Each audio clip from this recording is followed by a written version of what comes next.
ഈശോ മിശിഹായ്ക്ക് സ്തുതിയായിരിക്കട്ടെ. ഞാനിപ്പോൾ നിൽക്കുന്നത് പട്ടുമല പള്ളിയുടെ മുറ്റത്താണ്. നമ്മൾ കുട്ടിക്കാനത്ത് നിന്ന് കുമളിയിലേക്ക് യാത്ര ചെയ്യുമ്പോൾ പട്ടുമല പള്ളി കാണും. തേയിലത്തോട്ടങ്ങളുടെ നടുക്ക് സുന്ദരമായ ഒരു ദേവാലയം. നിങ്ങൾ വിചാരിക്കരുത് പട്ടുമല പള്ളിയെക്കുറിച്ച് ഒരു ഫീച്ചർ ചെയ്യാനാണ് ഞാൻ വന്നിരിക്കുന്നതെന്ന്. അത് ദൈവം അനുഗ്രഹിച്ചാൽ പിന്നീട് എപ്പോഴെങ്കിലും നമുക്ക് ചെയ്യാം. ഇപ്പം ഞാൻ വന്നിരിക്കുന്നത്, ഞാൻ ഈ അടുത്ത കാലത്ത് കാഞ്ഞിരപ്പള്ളി രൂപതയിലെ ചെറുവള്ളിക്കുളം എന്ന പള്ളിയിൽ ധ്യാനിപ്പിക്കാൻ വന്നു. അവിടെ ബഹുമാനപ്പെട്ട ജോർജ് കൊച്ചുപറമ്പിൽ അച്ഛനെ പരിചയപ്പെട്ടു. അവിടുത്തെ വികാരി അച്ഛനാണ്. അച്ഛൻ പറഞ്ഞ് ഞാനൊരു കാര്യം പറഞ്ഞു. പാരാക്ലീജിയ എന്ന അവസ്ഥയിലൂടെ കടന്നു പോകുന്നവർക്കായി ചെയ്യുന്ന ശുശ്രൂഷകളെക്കുറിച്ച്. പാരാക്ലീജിയ എന്ന് വെച്ചാൽ ശരീരത്തിൻ്റെ അരഭാഗം തൊട്ട് താഴേക്ക് തളർന്നു പോയവർ, ചിലപ്പോൾ ജന്മന, ചിലപ്പോൾ ജീവിതത്തിൻ്റെ ഏതെങ്കിലും ഒരു ഘട്ടത്തിൽ അങ്ങനെ സംഭവിച്ചവർ, അവർക്ക് വേണ്ടി ചെയ്യുന്ന ശുശ്രൂഷയെക്കുറിച്ച് അച്ഛൻ പറയുകയായിരുന്നു. അപ്പോൾ അവരെങ്ങനെ അതിനെ അതിജീവിച്ചു, അല്ലെങ്കിൽ എങ്ങനെ പ്രത്യാശ കൈവിടാതെ ജീവിക്കുന്നു എന്നൊക്കെ അച്ഛൻ അന്ന് ആ ധ്യാനത്തിൻ്റെ 3 ദിവസങ്ങളിൽ അച്ഛനോട് താമസിച്ച നേരങ്ങളിൽ ഇരുന്ന് പറഞ്ഞപ്പോൾ, അന്ന് ഒരു ഫെബ്രുവരി മാർച്ച് മാസങ്ങളിലാണ് ഈ വർഷം.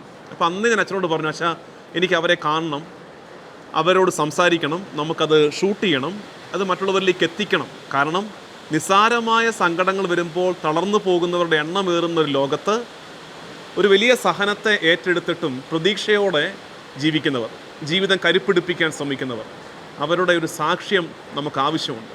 നമ്മൾ ഇന്ന് അങ്ങനെ ഒരു വീഡിയോയിലേക്കാണ് പ്രവേശിക്കുന്നത്. നമ്മൾ കുറച്ചധികം വീടുകളിലൂടെ യാത്ര ചെയ്യാൻ പോവുകയാണ്. പക്ഷേ ഞങ്ങൾ ഈ യാത്ര പുറപ്പെട്ട് കുട്ടിക്കാനം കഴിഞ്ഞപ്പോഴാണ് അറിയുന്നത്, അതിൽ 2-3 പേര് ഇന്ന് ആശുപത്രിയിൽ പോവുകയാണ്.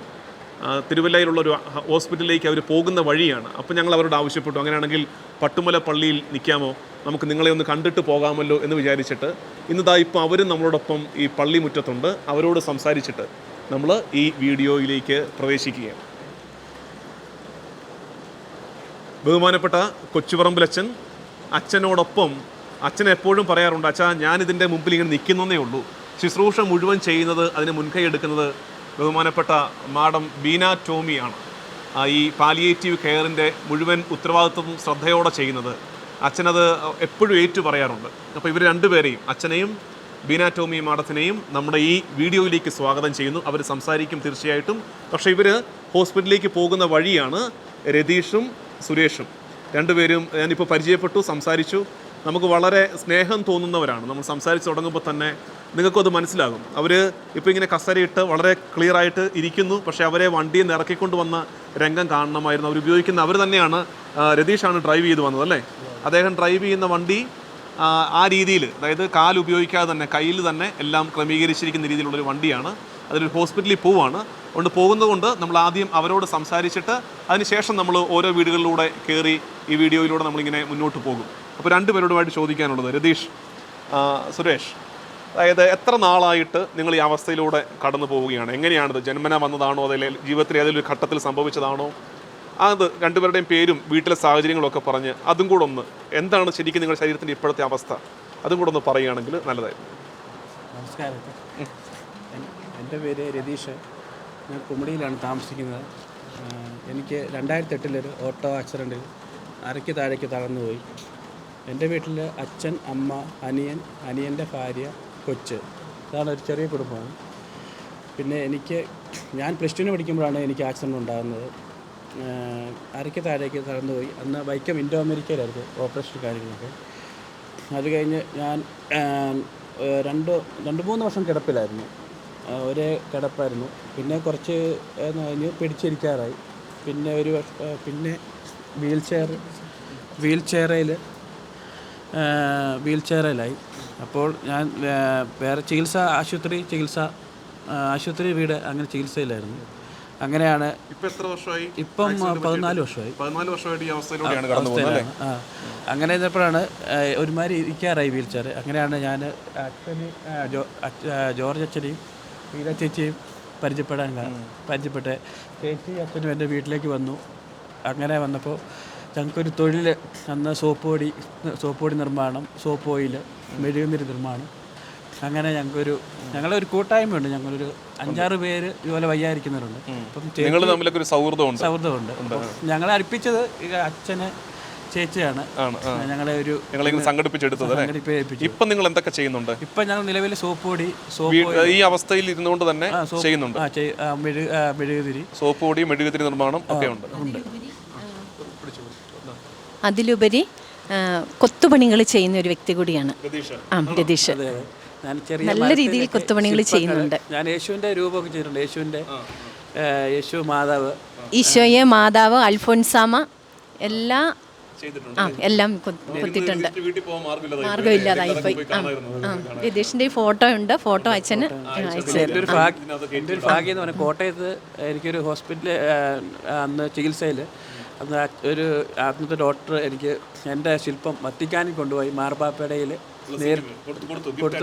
കൊടുത്തു. അതിൻ്റെ ചിത്രമൊക്കെ ഉണ്ട്. പിന്നെ ഞാൻ അതുപോലെ തന്നെ മറ്റേ തിരുമേനി കാഞ്ഞിരപ്പള്ളി രൂപത പുളിക്കപ്പിതാവിന് നേരിട്ട് ഞാൻ കട്ടപ്പനയിൽ ഒരു പ്രോഗ്രാമിൽ വെച്ച് അന്ന് നേരിട്ട് ഒരു മാതാവിൻ്റെ ശില്പം കൊടുത്തു. അങ്ങനെ അനേകം ഒത്തിരി സിനിമാ നടന്മാർക്കും എല്ലാം ഒരു സുരേഷ് ഗോപി, സുരാജ്, വാൽക്കണ്ണാടി നിർമ്മിക്കാറുണ്ട്. വാൽക്കണ്ണാടിയൊക്കെ രതീഷ്. അപ്പം ഞാൻ ചോദിക്കുന്നതേ 10-14 വർഷമായിട്ട് ഈ അവസ്ഥയിലാണ്. രതീഷിന് ഇപ്പോഴും മുന്നോട്ട് ജീവിക്കാൻ രതീഷിൻ്റെ മുഖത്ത് ഒരു സന്തോഷം ഇപ്പോഴും കാണുന്നുണ്ട്. പഴയ ഓർമ്മകളിൽ ഒരു സങ്കടമുണ്ട് തീർച്ചയായിട്ടും, പക്ഷെ ഒരു നിരാശ ബാധിച്ചിട്ടില്ല. അതെങ്ങനെ സാധിക്കുന്നത്? അത് ഞാൻ പറഞ്ഞില്ലേ, ചേച്ചി, അച്ഛനെ ഇവരൊക്കെയാണ്. പിന്നെ നമ്മുടെ കൂട്ടുകാർ ഉണ്ട്. പിന്നെ അനിയനെ നമ്മുടെ കൂടെ ഇത് ചെയ്യുന്ന അബി, അങ്ങനെ നമ്മുടെ കുറെ കൂട്ടുകാരുണ്ട്. അപ്പുറത്തും ഇപ്പുറത്തൊക്കെ ബലപ്പെടുത്താൻ നിന്നാൽ തന്നെ നമുക്ക്. പിന്നെ അതുപോലെ തന്നെ ഞാനിപ്പോൾ ഞങ്ങൾക്ക് അന്ന് ഒരു ത്രീ വീലർ സ്കൂട്ടി കിട്ടിയായിരുന്നു. അതേലായിരുന്നു ഞാൻ. അപ്പോൾ എനിക്ക് ഭയങ്കര ആഗ്രഹമായിരുന്നു കാർ ഓടിക്കണമെന്ന്. അങ്ങനെയാണ് ഞാൻ മുക്കൂട്ടുകാരെ ബിജു വർഗീസ് എന്ന് പറഞ്ഞ ബീച്ചാനെ കണ്ടെത്തി. അങ്ങനെയാണ് ബീച്ചാനെ എനിക്ക് കാറിൽ ഘടിപ്പിച്ച് ഇതൊക്കെ ചെയ്തു. ഇപ്പൊ എനിക്ക് സ്വന്തമായിട്ട് ഓടിക്കാനും എല്ലാം പറ്റുന്നു. അതൊരു വിശ്വാസം, നല്ലൊരു. സുരേഷ് ചേട്ടനും കൂടെ കേൾക്കട്ടെ അല്ലേ? എല്ലാവർക്കും നമസ്കാരം. എൻ്റെ പേര് സുരേഷ്, വണ്ടിപ്പുരയറ്റിലെ. സുരേഷ്, ടെൻഷൻ ഉണ്ടല്ലേ? എന്നോട് വീഡിയോ എടുക്കാൻ തുടങ്ങിയപ്പോഴേ പറഞ്ഞു, അച്ഛാ എനിക്ക് ഇപ്പോഴേ വരയ്ക്കാൻ തുടങ്ങുന്നു എന്ന് പറഞ്ഞു. ഞാൻ പറഞ്ഞത് കാറ്റ് വീശുന്നതുകൊണ്ടാണ്. പട്ടുമലപ്പള്ളിയാണ്, തണുപ്പൊക്കെ ഉണ്ട്. അപ്പോൾ കാറ്റ് വീശുന്നതിൻ്റെ വിറയിലാണല്ലോ, പേടിയുടെ വിറയിലല്ല. പറഞ്ഞു കൂട്ടി നിൽക്കത്തില്ല ഇങ്ങനെ സംസാരിക്കുന്നത്. ഇത് ആദ്യമായിട്ടാ ധൈര്യമായിട്ട് പറ. എൻ്റെ പേര് സുരേഷ്, വണ്ടിപ്പുരയറ്റില. പറഞ്ഞു വണ്ടിപ്പുരയറ്റില. വണ്ടി ഇടിച്ചിട്ട് 25 വർഷമായി. 98 ആക്സിഡന്റിൽ സംഭവിച്ചത്. ജീപ്പും കൂടെ അടിച്ചാ. ഓട്ടോയും ജീപ്പും ഓടിച്ചതാണ്. സുരേഷ് ചേട്ടൻ അപ്പം ഓട്ടോയിലായിരുന്നോ? ഓട്ടോയിലായിരുന്നു. ഓടിക്കായിരുന്നു? യാത്ര ചെയ്യായിരുന്നു. വണ്ടി ഇടിച്ചിട്ട് 25 വർഷമായി. കുടുംബമൊക്കെയോ? കുടുംബം അച്ഛനുണ്ട്, അമ്മയുണ്ട്. അമ്മ മരിച്ചിട്ട് 1.5 വർഷമായി. ശരി. പെങ്ങന്മാർ 2 പേര്. ഒരേ ഉള്ളു കുടുംബമായിട്ട്. നമ്മൾ പെണ്ണൊന്നും കെട്ടിയിട്ടില്ല. 2 കിഡ്നി ഇതായി പോയി. അമ്മ പേഷ്യൻ്റ് ആയിരുന്നു അല്ലേ? ശരി. ഇപ്പോൾ അമ്മ മരിച്ചിട്ട് 1.5 വർഷമായി. ഞാൻ ഈ സോപ്പ് പൊടി, സോഫയിൽ ഫിനൈൽ ഇതൊക്കെ ചെയ്തുകൊണ്ടിരുന്ന. ഇപ്പം ഇടയ്ക്ക് ഈ ചന്തിക്ക് മുറിവുണ്ടായിട്ട് കിടപ്പിലായിരുന്നു. ഇപ്പോൾ ലോട്ടറി ഇപ്പോൾ ഒരാഴ്ചയായിട്ട് ലോട്ടറി കച്ചവടം ചെയ്തു. ഇടയ്ക്ക് ചെയ്തായിരുന്നു, വയ്യാണ്ട് വീട്ടിൽ കിടന്നു, ആശുപത്രിയിലായിരുന്നു. ഇതെല്ലാം ചെയ്തിട്ട് നിങ്ങൾ അനുഭവിക്കുന്ന ഒരു ബുദ്ധിമുട്ട് ഈ ബെഡ് സോർ വരുന്നതായിരിക്കും അല്ലേ? നിങ്ങൾക്ക് ഈ സെൻസേഷൻ, സർജറി ചെയ്യാൻ പറഞ്ഞു. അരയ്ക്ക് താഴേക്ക് സെൻസേഷൻ ഉണ്ടോ? നമുക്ക് തൊട്ടാലൊക്കെ ഇല്ല അല്ലേ? ഇപ്പൊ ഇതിന് ഫ്രാക്ചർ സർജറിയാണ്. അതിന് 1 ലക്ഷം രൂപ അടുത്ത് ചിലവാകുന്നതാണ് പറഞ്ഞത്. മെഡിസിനും എല്ലാം വരുമ്പോൾ സർജറിക്ക് മാത്രമാണ്. ഫ്രാക്ചർ സർജറി ചെയ്താലേ ഞങ്ങളെപ്പോലുള്ളവർക്ക് ഞാൻ പോയി ചെയ്തതാണ് തിരുവല്ലയിൽ. എനിക്ക് അതുകൊണ്ട് 1 വർഷമായി ഞാൻ ചെയ്തിട്ട്. ഇപ്പോൾ എനിക്ക് നല്ലതായിട്ട് ഇരിക്കാനൊക്കെ പറ്റുന്നുണ്ട്. അപ്പോൾ നമുക്കത് സർജറി ചെയ്താലേ ഉള്ളൂ. പക്ഷേ ഞങ്ങളെപ്പോലുള്ളവർക്ക് ഇത്ര ഒരു തുക കണ്ടെത്താൻ പറയാം. പ്രത്യേകിച്ച് സുരേഷിനെ പോലെ ഒരാൾ സ്വന്തം തന്നെയാണിപ്പം ഒറ്റയ്ക്കുള്ളൂ. ഈ ലയത്തിലാണ് താമസിക്കുന്നത് അല്ലേ? ഈ തൈല തൊഴിലാളികളുടെ അല്ലേ? ശരി. പറമ്പുണ്ട്, പക്ഷെ പോകാൻ പറ്റില്ല. റോഡില്ല വീട്ടിൽ പോകാൻ. പൊക്കി എടുത്തോണ്ട് 3 പേർ വേണം. മലമണ്ടയില്ല. ടെൻഷൻ മാറിയോ? അയ്യോ ഇല്ല. രതീഷേ, നിങ്ങൾ ഹോസ്പിറ്റലിലേക്ക് പോകുന്നതുകൊണ്ട് ചേച്ചി പിന്നീട് സംസാരിക്കും. ചേച്ചിയെ കൊണ്ട് ഞാൻ പിന്നീട് സംസാരിപ്പിച്ചോളാം. നിങ്ങൾക്കും കേൾക്കാൻ പറ്റും ചേച്ചിയെ. കാരണം ഈ ശുശ്രൂഷ ചെയ്യുന്ന ഒരാളിൽ നിന്ന് നമുക്ക് ഒത്തിരി കേൾക്കാനുണ്ട്. അച്ഛൻ മാറിക്കളഞ്ഞു. അച്ഛൻ അങ്ങനെയാണ്. അച്ഛൻ അധികം നിൽക്കത്തില്ല. അച്ഛൻ മാറിക്കളഞ്ഞു. നിങ്ങൾ ഇങ്ങനെ നിൽക്കാൻ കാരണം ഈ ചേച്ചിയും അച്ഛനുമാണ് അല്ലേ? അല്ലെങ്കിൽ വീട്ടിൽ തന്നെ കടന്നു പോകാൻ അല്ലേ? നിങ്ങൾ ഹോസ്പിറ്റലിലേക്ക് പോകുമല്ലേ? അപ്പോൾ ഞാൻ നിങ്ങൾ കൂടുതൽ ബുദ്ധിമുട്ടിക്കുന്നില്ല. നിങ്ങളുടെ ഒരു ഷെഡ്യൂൾ നടക്കട്ടെ. ഞങ്ങൾ ബാക്കിയുള്ളവരെ. അപ്പോൾ എനിക്കൊരു കാര്യം കൂടെ ഒന്ന് അറിഞ്ഞാൽ കൊള്ളാം. അതായത് ഇത് കാണുന്ന ഒരുപാട് പേർക്ക് ദൈവം മുഴുവൻ ആരോഗ്യം കൊടുത്തിട്ടുണ്ട്. എന്നുവെച്ചാൽ മുഴുവൻ ആരോഗ്യം കൊടുത്തിട്ടുണ്ട്. എന്തോ ചെറിയ രോഗം വല്ലപ്പോഴും വന്നെങ്കിലായി അവരോട് രതീഷിനും സുരേഷിനും, രതീഷിന് എന്തെങ്കിലും, അതായത് ആരോഗ്യ ദൈവം തന്നു, ചിലപ്പോൾ എന്തെങ്കിലുമൊക്കെ ചെറിയ സങ്കടങ്ങൾ അതിൻ്റെ പേരിൽ നിരാശപ്പെട്ടിരിക്കുന്നവരുണ്ട്, അല്ലെങ്കിൽ ദൈവത്തോട് പരാതി പറയുന്നവരുണ്ട്. അവരോടായിട്ട് എന്താ പറയാനുള്ളത്? എന്തെങ്കിലും ഒരു 2 വാക്യം അവരോട് പറയാൻ, അങ്ങനെ അവരെ ഇങ്ങനെ മുമ്പിൽ കിട്ടിയാൽ ജീവിതം കൊണ്ട് എന്ത് പറഞ്ഞു കൊടുക്കും? അത് ഞാൻ പറയുന്നത് ഞങ്ങളുടെ ജീവിതം മിക്കവർക്കും ഞങ്ങളുടെ ജീവിതത്തെപ്പറ്റി അറിയത്തില്ല. ഒരു ചുരുക്കം പേരെന്ന് പറഞ്ഞാൽ ഇതുപോലെ അച്ഛനോ അല്ലെങ്കിൽ അച്ഛന്മാർക്കോ സിസ്റ്റർമാർക്കോ അല്ലെങ്കിൽ ഇതുപോലെ ചേച്ചിമാർക്കോ അറിയത്തില്ല. പിന്നെ ഞങ്ങളുടെ വീടിനായിട്ടാണ്. കാരണം നമുക്കറിയത്തില്ല. ഞങ്ങളിപ്പോൾ ഇരിക്കുമ്പോൾ ഞങ്ങളെ പറ്റി ഒരു കുഴപ്പമില്ല, വളരെ മിടുക്കന്മാർ രണ്ടുപേരും. ഞങ്ങളിപ്പോൾ ഡ്രൈവ് ചെയ്ത് പോകുമ്പോൾ സാധാരണ ഒരാൾ ഓടിക്കുന്നവരാണ്. പക്ഷേ ഞങ്ങളെപ്പറ്റി അറിയണമെന്ന് വെച്ചാൽ തീർത്തും ഞങ്ങൾക്കൊരു കൈസക ഇല്ലാതെ ഞങ്ങൾക്ക് ജീവിക്കാൻ പറ്റത്തില്ല. ഒന്നെങ്കിൽ അമ്മയോ അല്ലെങ്കിൽ അച്ഛനോ അല്ലെങ്കിൽ വേറെ ആരും. ഞങ്ങളെ ഇതെന്ന് പറഞ്ഞാൽ ഞങ്ങൾക്ക് വെളിയിൽ ഇറങ്ങുമ്പോൾ ഞങ്ങൾക്കൊരു പരിഗണന, അതിപ്പോൾ ആശുപത്രി ചെന്നാലും ഒരു സ്ഥാപനത്തിൽ ഇപ്പം ഞങ്ങൾ ചെന്നാലും എവിടെ ചെന്നാലും വീൽ ചെയർ പാടില്ല. ഞങ്ങൾക്കൊരു ഇപ്പം പിന്നെ ഇപ്പോൾ ഒരു ആശുപത്രിയിലുള്ളൂ, അല്ലാതെ ഒരു ബാങ്കിലോ അങ്ങനെയുള്ള ഓരോ സ്ഥാപനങ്ങളിൽ ചെല്ലുമ്പോഴോ അത് ഞങ്ങൾക്കൊരു ഇതാണ്. പിന്നെ അതുപോലെ തന്നെ സഹായങ്ങൾ ഞങ്ങളെ പോലുള്ളവർക്ക് സഹായിക്കുകയാണെങ്കിൽ എന്തെങ്കിലും സന്തോഷമാണ് അല്ലേ? അപ്പോൾ നമുക്ക് രണ്ടുപേരെയും, രതീഷിനെയും സുരേഷിനെയും ഒരു ഹോസ്പിറ്റലിലേക്ക് പോവാണ്. അവർ മുന്നോട്ട് പോട്ടെ.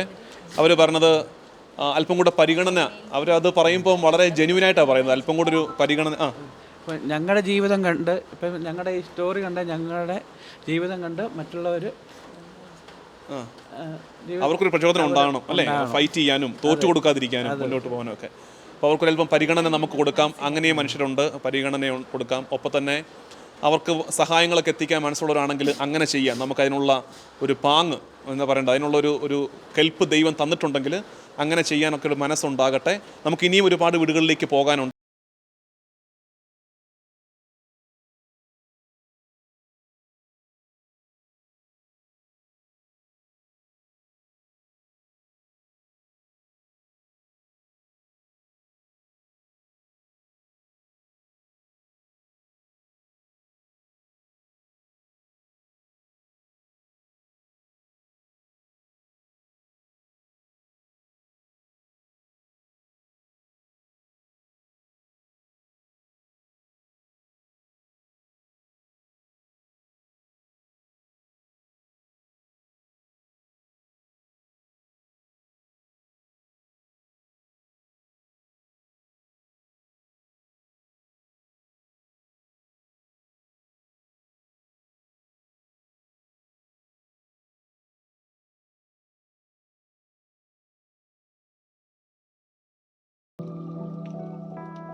നമ്മളിപ്പോൾ എത്തിയിരിക്കുന്നത് റാണികോയിൽ പുതുവൽ എന്ന സ്ഥലത്താണ്.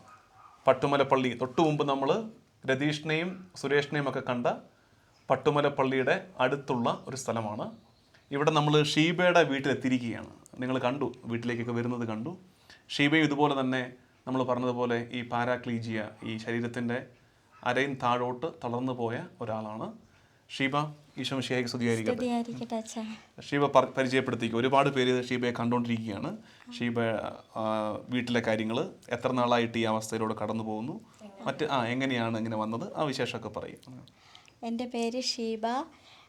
ഞാൻ ജനിച്ച് 35 വർഷമായിട്ട് ഞാൻ വീൽ ചെയറിൽ തന്നെയാണ്. എനിക്ക് നട്ടെല്ലിനൊരു ഓപ്പറേഷൻ കഴിഞ്ഞ പിന്നെ എൻ്റെ അരയ്ക്ക് താഴോട്ട് തളർന്നു പോയി വീൽ ചെയറിലിരിക്കുന്ന. വീൽ ചെയറിലായിട്ട് 35 വർഷമായി. 35 വർഷമായി. ജനിച്ചപ്പോൾ തൊട്ടോ? അല്ല, ജനിച്ചപ്പോൾ ഒരു ഓപ്പറേഷൻ കഴിഞ്ഞ പിന്നെ 35 വർഷം. ജനിച്ചപ്പോൾ തൊട്ട് ഞാൻ നടന്നിട്ടില്ല, വീൽ ചെയറിൽ തന്നെയാണ്. അത് കഴിഞ്ഞ് ഞാൻ 10ാം ക്ലാസ് വരെ പഠിച്ചു. അത് കഴിഞ്ഞിട്ട് ഞാൻ ചെറുതായിട്ട് തയ്യൽ തയ്ക്കാനായിട്ട് എനിക്കറിയാം. ഞാൻ വീട്ടിൽ തന്നെയാണ് കഴിഞ്ഞിരുന്നത്. പിന്നെ അത് കഴിഞ്ഞിട്ട് ട്രീറ്റ്മെൻറ്റിലൊക്കെ ആയിരുന്നു. പിന്നെ അത് കഴിഞ്ഞൊരു 2012 ഞാൻ വീടിൻ്റെ മുറിക്കുള്ളിൽ തന്നെ കഴിയുമായിരുന്നു, പുറലോകമൊന്നും കാണാൻ പറ്റാതെ. ഒരു പള്ളിയിൽ കുർബാന സ്വീകരിക്കാൻ ഒക്കെ ആഗ്രഹമുണ്ട്, പള്ളിയിലൊക്കെ പോകണം എന്നുപോലെ അത് സാധിക്കാൻ പറ്റാതെ ഞാൻ ബെഡിൽ തന്നെ ആയിരുന്നു. അങ്ങനെ 2012 ഞാൻ ബീന ചേച്ചിനെ പരിചയപ്പെടുന്നത്. ചേച്ചി എൻ്റെ ഭവനത്തിലേക്ക് കടന്നു വരുവും എന്നെ കാണാൻ വന്ന് സംസാരിക്കുമോ, എന്നെ കാണുമോ, അങ്ങനെ എന്നെ പുറലോകം എത്തിക്കുമോ ഒക്കെ ചേച്ചിയാണ് ചെയ്തത്. അത് കഴിഞ്ഞാണ് ഞാൻ ചേച്ചിയോട് പറഞ്ഞ് ഞാനിങ്ങനെ വീട്ടിൽ വെറുതെ ഇരിക്കുന്നു, എൻ്റെ ആവശ്യങ്ങളും ട്രീറ്റ്മെൻറ്റിലെ കാര്യങ്ങളും അപ്പച്ചൻ്റെ അമ്മച്ചിയുടെ കാര്യങ്ങളൊക്കെ ചേച്ചി അറിഞ്ഞിട്ട് മെഴുകുതിരി ചെയ്യുവാനായിട്ട് ചേച്ചിയും ജോർജ് അച്ഛനെ കൊണ്ടുവന്ന് പരിചയപ്പെടുത്തു. എനിക്കത് പഠിപ്പിച്ചു തരൂ. ഞാനത് തൊട്ടാണ് മുന്നോട്ട് മെഴുകുതിരി ചെയ്ത് തുടങ്ങിയത്. കൊറോണ ടൈം എനിക്കത് ചെയ്യാൻ സാധിച്ചില്ല. എനിക്ക് മെഴുക് വാങ്ങിച്ചു കൊണ്ട് തരാനും അത് എനിക്ക് വിറ്റ് പോകാൻ എനിക്കത് സാധിച്ചില്ല. ഞാൻ വീട്ടിൽ തന്നെയായിരുന്നു. അത് അപ്പച്ചനൊരു ചെറിയ ജോലി ഒട്ടായിരുന്നു, അതുകൊണ്ടാണ് മുന്നോട്ട് പോയിക്കൊണ്ടിരുന്നത്. അത് കഴിഞ്ഞിട്ട് ഇപ്പോൾ 2 വർഷമായി അപ്പച്ചൻ ബ്ലോക്കായിട്ട് വയ്യാണ്ടിരിക്കുന്നു. അമ്മച്ചി വയ്യാത്താണ്. ഞാനും എൻ്റെ അവസ്ഥ ഇത് പിന്നെ മെഴുകുതിരി ചെയ്താണ് ഞങ്ങളുടെ ഇപ്പം നമ്മുടെ ഏക വരുമാനം ഇതാണോ? മെഴുകുതിരി ആണോ? പിന്നെ മോള് സോപ്പ് പൊടി ഓയിലും ചെയ്യുന്നില്ല. സോപ്പ് പൊടി, സോപ്പ് ഓയിൽ, പിന്നെ പേപ്പർ പേന, paper bag. Paper bag paper പേന അച്ഛാ എനിക്ക് തന്നത് ഷീബ ഉണ്ടാക്കിയതാണോ? അല്ല, അത് ഇതുപോലെ തന്നെ അല്ലേ? അത് ചെയ്തു, പക്ഷെ വിജയിച്ചില്ല. പേപ്പർ പേന എനിക്ക് അതിന്റെ മെറ്റീരിയൽ ഒന്നും കിട്ടുന്നില്ല. പിന്നെ സോപ്പ് ഓയിലും ഫിനോയിലും അതൊക്കെ എനിക്ക് വിജയിച്ചില്ല. പിന്നെ ഞാൻ മെഴുകുതിരിയാണ്. അപ്പം ഇത് കേൾക്കുന്നവരോട് ഞാൻ ഇടയ്ക്കൊന്ന് പറഞ്ഞോട്ടെ, നിങ്ങൾക്ക് ആർക്കെങ്കിലും ഒക്കെ പള്ളിയിലേക്കോ നിങ്ങളുടെ ഏതെങ്കിലും സ്ഥാപനത്തിലേക്കോ അല്ലെങ്കിൽ അങ്ങനെ ഏതെങ്കിലും രീതിയിൽ നിങ്ങൾക്ക് മെഴുകുതിരിയൊക്കെ അങ്ങനെ ബൾക്കായിട്ടൊക്കെ വാങ്ങിക്കണമെങ്കിൽ അറിയിച്ചാൽ നമുക്ക് നമ്പറൊക്കെ ഷെയർ ചെയ്യാം, നിങ്ങൾക്ക് ഇവിടെ ഓർഡർ കൊടുക്കാം. അപ്പോൾ നിങ്ങൾ 2 രീതിയിലും നിങ്ങളും അതിൻ്റെ ബെനിഫിറ്റ് എടുക്കും, നിങ്ങൾക്ക് മെഴുകുതിരി കിട്ടുന്നു, ഒപ്പം തന്നെ ഇവർക്കും ഒരു വലിയ ആശ്വാസമായിരിക്കത്തില്ല, ഷീബയ്ക്കൊക്കെ അത് വലിയ പിന്തുണയായിരിക്കും. യെസ്. അപ്പം അങ്ങനെ മുന്നോട്ട് ഇനി മെഴുകുതിരിയാണ് ചെയ്ത് മുന്നോട്ട് പോകാൻ ആഗ്രഹം. പിന്നെ ചേച്ചി വന്നിട്ട് എൻ്റെ അവസ്ഥയൊക്കെ അറിഞ്ഞിട്ട് പിന്നെ ജോസച്ചനോട് സംസാരിച്ച് മാസം 1000 രൂപ വെച്ച് ജോസച്ചൻ എനിക്ക് തരുന്നുണ്ട്, എനിക്ക് മരുന്ന് മേടിക്കാനായിട്ട്. അതും കൊണ്ട് ഒന്നും ആകുകയല്ല. അപ്പച്ചൻ ഇങ്ങനെ ഈ അവസ്ഥയിലൂടെ കടന്നു പോകുന്നവർക്ക് സർക്കാരിൽ നിന്ന് എന്തെങ്കിലുമൊക്കെ പിന്തുണയൊക്കെ പെൻഷൻ, വികലാംഗ പെൻഷനേ ഉള്ളൂ. അത് മാസം 1600. ഇപ്പം പെൻഷൻ അങ്ങനെ കിട്ടുന്നില്ല. 2-3 മാസമൊക്കെ മുടങ്ങി കിടക്കുക. കൂടുമ്പോഴാണെങ്കിൽ 1 മാസത്തെ പെൻഷൻ കിട്ടത്തില്ല. അപ്പം ഞങ്ങളുടെ 3 പേരുടെ ട്രീറ്റ്മെൻറ്റും വീട്ടിലെ ചിലവ്, ഭക്ഷണം, കാര്യങ്ങളെല്ലാം. ഷീബ ഇങ്ങനെ സങ്കടങ്ങൾക്ക് പഞ്ഞമില്ല അല്ലേ? ഒത്തിരി സങ്കടമൊന്നുമില്ല. എന്നിട്ട് ഇങ്ങനെ ചിരിച്ചോണ്ടിരിക്കുന്ന എങ്ങനെയാ അതറിയണ്ടേ? എന്നിട്ട് എങ്ങനെ, അതായത് എങ്ങനെ മുന്നോട്ട് ജീവിക്കാൻ പറ്റുന്നു, എങ്ങനെ മുന്നോട്ട് ജീവിക്കാൻ പറ്റുന്നതെന്ന് വെച്ച് കഴിഞ്ഞാൽ ചിന്ത എന്താ? എനിക്ക് എപ്പോഴും എൻ്റെ കൂടെ ഈശോ ഉണ്ട്, മാതാവിൻ്റെ അനുഗ്രഹമുണ്ട്. പട്ടുമല മാതാവിൻ്റെ അടുത്താണ് ഞാൻ താമസിക്കുന്നത്. അത് കാരണം കൊണ്ട് ഈശോയും മാതാവും എപ്പോഴും എനിക്ക് കാവലുണ്ട്, എന്നെ സ്നേഹിക്കുന്നുണ്ട്. അതാണ് എനിക്ക് ഏറ്റവും വലിയ സന്തോഷം. കൊള്ളാം. ഞങ്ങൾക്കൊക്കെ അതായത് ഇപ്പം ഷീബ പറഞ്ഞപ്പോഴേ പള്ളിയിൽ പോകാൻ ദിവസവും കുർബാന കൂടാൻ വലിയ ആഗ്രഹം ഉണ്ടായിരുന്നൊക്കെ പറഞ്ഞപ്പോൾ നാണം വരുന്നു കേട്ടിട്ട് ഞങ്ങൾക്കൊക്കെ. കാരണം ഒന്ന് ആഞ്ഞു നടന്നാൽ 10-15 മിനിറ്റിൽ പള്ളിയുള്ളൊരു നാടാണ് കേരളം എല്ലാവർക്കും. ഇനി അത്രയും അടുത്ത് പള്ളിയില്ലെങ്കിൽ ദൈവം വാഹനം തന്നിട്ടുണ്ട്, 2 കാലം തന്നിട്ടുണ്ട്. എന്നിട്ട് ഞങ്ങൾക്കൊക്കെ തിരക്ക് കാരണം പള്ളിയിൽ പോകാതിരിക്കുന്ന ഒരുപാട് പേര് ഇത് കേൾക്കുന്നുണ്ട്. അപ്പോൾ അവർക്കും ആ ലജ്ജ തോന്നണം.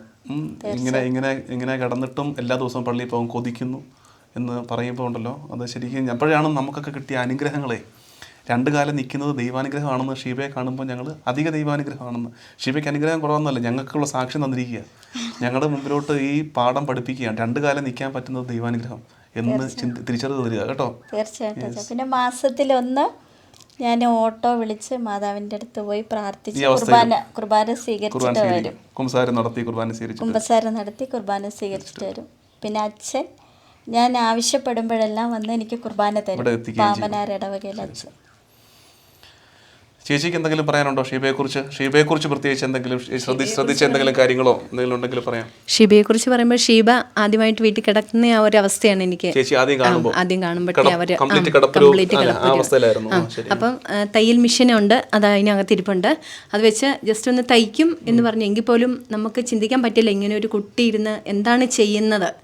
ഇവർക്ക് 3 പേരുടെ ജീവിതം മുന്നോട്ട് പോകണമല്ലോ, കരു പിടിപ്പിക്കണം, നമ്മളാലാകുന്നത് ചെയ്തു കൊടുക്കുക.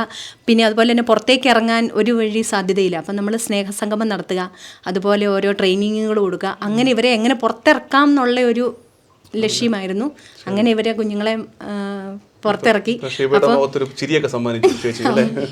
നമുക്ക് കൊടുക്കാൻ പറ്റുന്ന ഏറ്റവും വലിയൊരു പുണ്യമായിട്ടാണ്. ഷീബയുടെ മാതാപിതാക്കളെ കാണുമ്പോൾ ഞങ്ങൾക്ക് ഇവിടെ വന്നിട്ട് ഞങ്ങൾക്ക് ചായ ഇട്ട് തന്നു. അവരുടെ മുഖത്തൊക്കെ ഒരു നിരാശ വന്നിട്ടില്ല, മുഖത്ത് സങ്കടമുണ്ട്. നിങ്ങൾക്ക് ഈ വന്നു കയറിയ വീടും ഈ ഷീബയുടെ അവസ്ഥയെ കാണുമ്പോൾ അറിയാം, സങ്കടപ്പെടാനാണെങ്കിൽ കരഞ്ഞുകൊണ്ടിരിക്കാനുള്ള അവസ്ഥയുണ്ട്. പക്ഷെ ഇവരുടെയൊക്കെ മുഖത്തൊരു ഒരു സന്തോഷമുണ്ട്, ഒരു പ്രതീക്ഷയുണ്ട്. ഒന്നും അവസാനിച്ചിട്ടില്ല എന്നൊരു ചിന്തയുണ്ട്. ഇനിയും മുന്നോട്ട് ഞങ്ങൾ ജീവിക്കുമെന്നുള്ള ഒരു കരുത്തേറിയ തീരുമാനം ഇവരുടെ മുഖത്തും ശരീരഭാഷയിലും സംസാരത്തിലും ഒക്കെ നമുക്ക് കാണാൻ പറ്റുന്നുണ്ട്. ഇനി ഒരുപാട് ജീവിതങ്ങൾ ഇതുപോലെ നമ്മളെ ഇൻസ്പയർ ചെയ്യാനായിട്ട് കാത്തിരിപ്പുണ്ട്. നമ്മുടെ യാത്ര മുന്നോട്ട്.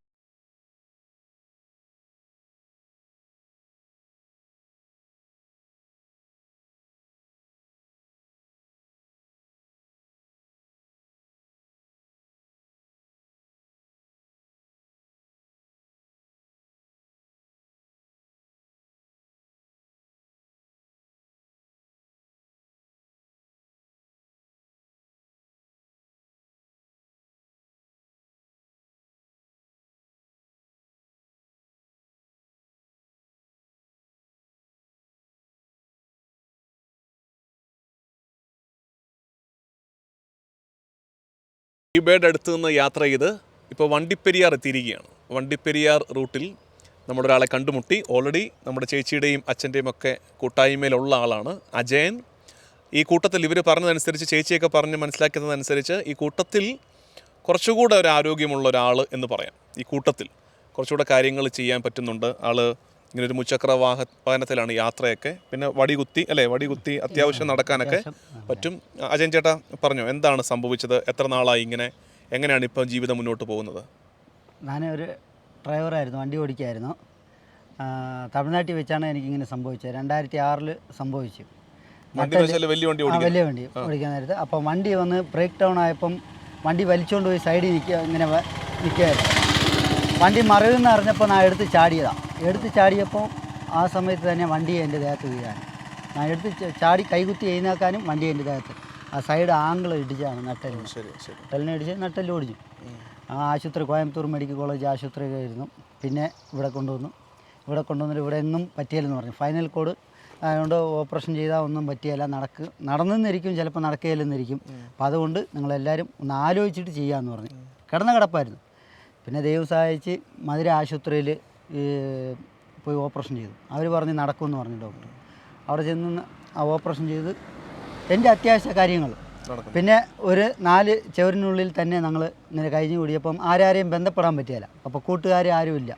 അപ്പം അങ്ങനെ ഇരിക്കുന്ന സമയത്താണ് ബീന ചേച്ചി, നാടെയൊക്കെ അമ്മയാണ് ഇത്. ചേച്ചി ഇങ്ങനെ വന്ന് ഒരു വിഭാഗത്തിൽ കണ്ടുമുട്ടുന്നു. അപ്പോൾ ഞങ്ങൾക്കൊക്കെ ഒരു അനീഷ് ഇങ്ങനെ കിടപ്പിലായിട്ടിരിക്കുന്നവർ അനീഷ് വരികയാണ്. വന്നപ്പോഴാണ് ഇങ്ങനെ ഞങ്ങളെയൊക്കെ കണ്ടുമുട്ടിയത്. അപ്പോൾ അജി അങ്ങനെ കൂട്ടുകാരുണ്ട്, ഇങ്ങനെ ഉണ്ട്. അപ്പോൾ ഞങ്ങളെല്ലാവരെയും പിരിഞ്ഞിങ്ങനെ കണ്ടുമുട്ടാത്തവരെയൊക്കെ ഒരുമിച്ച് ഫോൺ നമ്പർ കൊടുത്ത് വിളിപ്പിക്കാനും സംസാരിപ്പിക്കാനും എല്ലാം ചെയ്ത് ഞങ്ങളെല്ലാവരും ഇപ്പോൾ ഞങ്ങളെ കൂട്ടത്തിൽ തന്നെ ഒരു 7 പേര് ഞങ്ങൾ ഒരുമിച്ചാണ്. ഒരു കൂട്ടായ്മ പോലെ ഞങ്ങൾ എവിടെ പോയാലും. ഇപ്പൊ എന്താ അജയൻ ചേട്ടൻ ചെയ്യുന്ന എന്താ ജീവനോപാധി എന്താ? ഇപ്പൊ വന്ന് ലോട്ടറി കച്ചവടം. ലോട്ടറി കച്ചവടം തമിഴ് പോയിട്ടില്ല. ഇല്ല, ഞങ്ങളിപ്പോ വന്നിട്ട് ലോട്ടറി കച്ചവടമാണ് ചെയ്യുന്നത്. ഏതോ ദൈവം സഹായിച്ച് കുഴപ്പമില്ലാതെ പോകുന്നുണ്ട്. ഈ മഴയും കാര്യങ്ങളൊക്കെ വരാൻ നേരത്താണ് ശാലം ബുദ്ധിമുട്ട്. പിന്നെ ചേച്ചിയൊക്കെ ഒരു പാലിറ്റീവ് നമുക്ക് ഈ സോപ്പ് പൊടി, പിനോയിൽ ഇതൊക്കെ ഉണ്ടാക്കാനൊക്കെ ചേച്ചിയൊക്കെ പഠിപ്പിച്ചു. അപ്പം അതൊക്കെ ചെയ്ത് കുഴപ്പമില്ല, അത്യാവശ്യമുള്ളതൊക്കെ പോകാൻ ജീവിതം ഇല്ല, തീർച്ചയായിട്ടും ഒട്ടുമില്ല. അത് ഞങ്ങളുടെ ചേച്ചി അച്ഛനും ഉള്ളവിടം വരെ ഞങ്ങൾ ആരും തോറ്റു കൊടുക്കാൻ ഇല്ല. ജീവിതം എവിടം വരെ എത്തും, എന്ത് ചെയ്യാൻ പറ്റും നമ്മളെ കൊണ്ട്, ആ ജീവിതം മുന്നോട്ട് എങ്ങനെ പോകണം എന്നുള്ളത്. ഇനി ചേച്ചി അച്ഛനും ഉണ്ടെങ്കിൽ ഞങ്ങൾ മുന്നോട്ടുണ്ട്. ഇനി ഞങ്ങളുടെ ജീവിതത്തിൽ തോൽവി എന്ന് പറയുന്നത്. അജയൻ ചേട്ടൻ തന്നെ പറയായിരുന്നു, ബാക്കിയുള്ളവർക്ക് ഇങ്ങനെ കിടപ്പുരോഗികളായ ബാക്കിയുള്ളവർക്ക് കുറച്ചുകൂടെ ബുദ്ധിമുട്ടാണ്, അവർക്ക് ബെഡ് സോറൊക്കെ വരുമെന്ന് നേരത്തെ പറഞ്ഞതുപോലെ. അജയൻ ചേട്ടന് പക്ഷേ കുറച്ചുകൂടെ ഒരു നല്ല മഴ പറയുന്നതിനിടയ്ക്ക് അജയൻ ചേട്ടന് ഇടയ്ക്കൊന്ന് നടക്കാൻ പറ്റും അല്ലേ? അത് കുത്തി നടക്കാൻ പറ്റും. അതുകൊണ്ട് അത്രയും ഒരു ആശ്വാസം ഉണ്ടെന്ന് പറയുകയായിരുന്നു. അപ്പോൾ നമുക്ക് പ്രത്യേകം പ്രാർത്ഥനയിൽ ഓർക്കാം അജയൻ ചേട്ടനെ, ഈ കൂട്ടായ്മയെ. നമ്മൾ വീണ്ടും നമ്മുടെ യാത്ര മുന്നോട്ട് പോവുകയാണ്.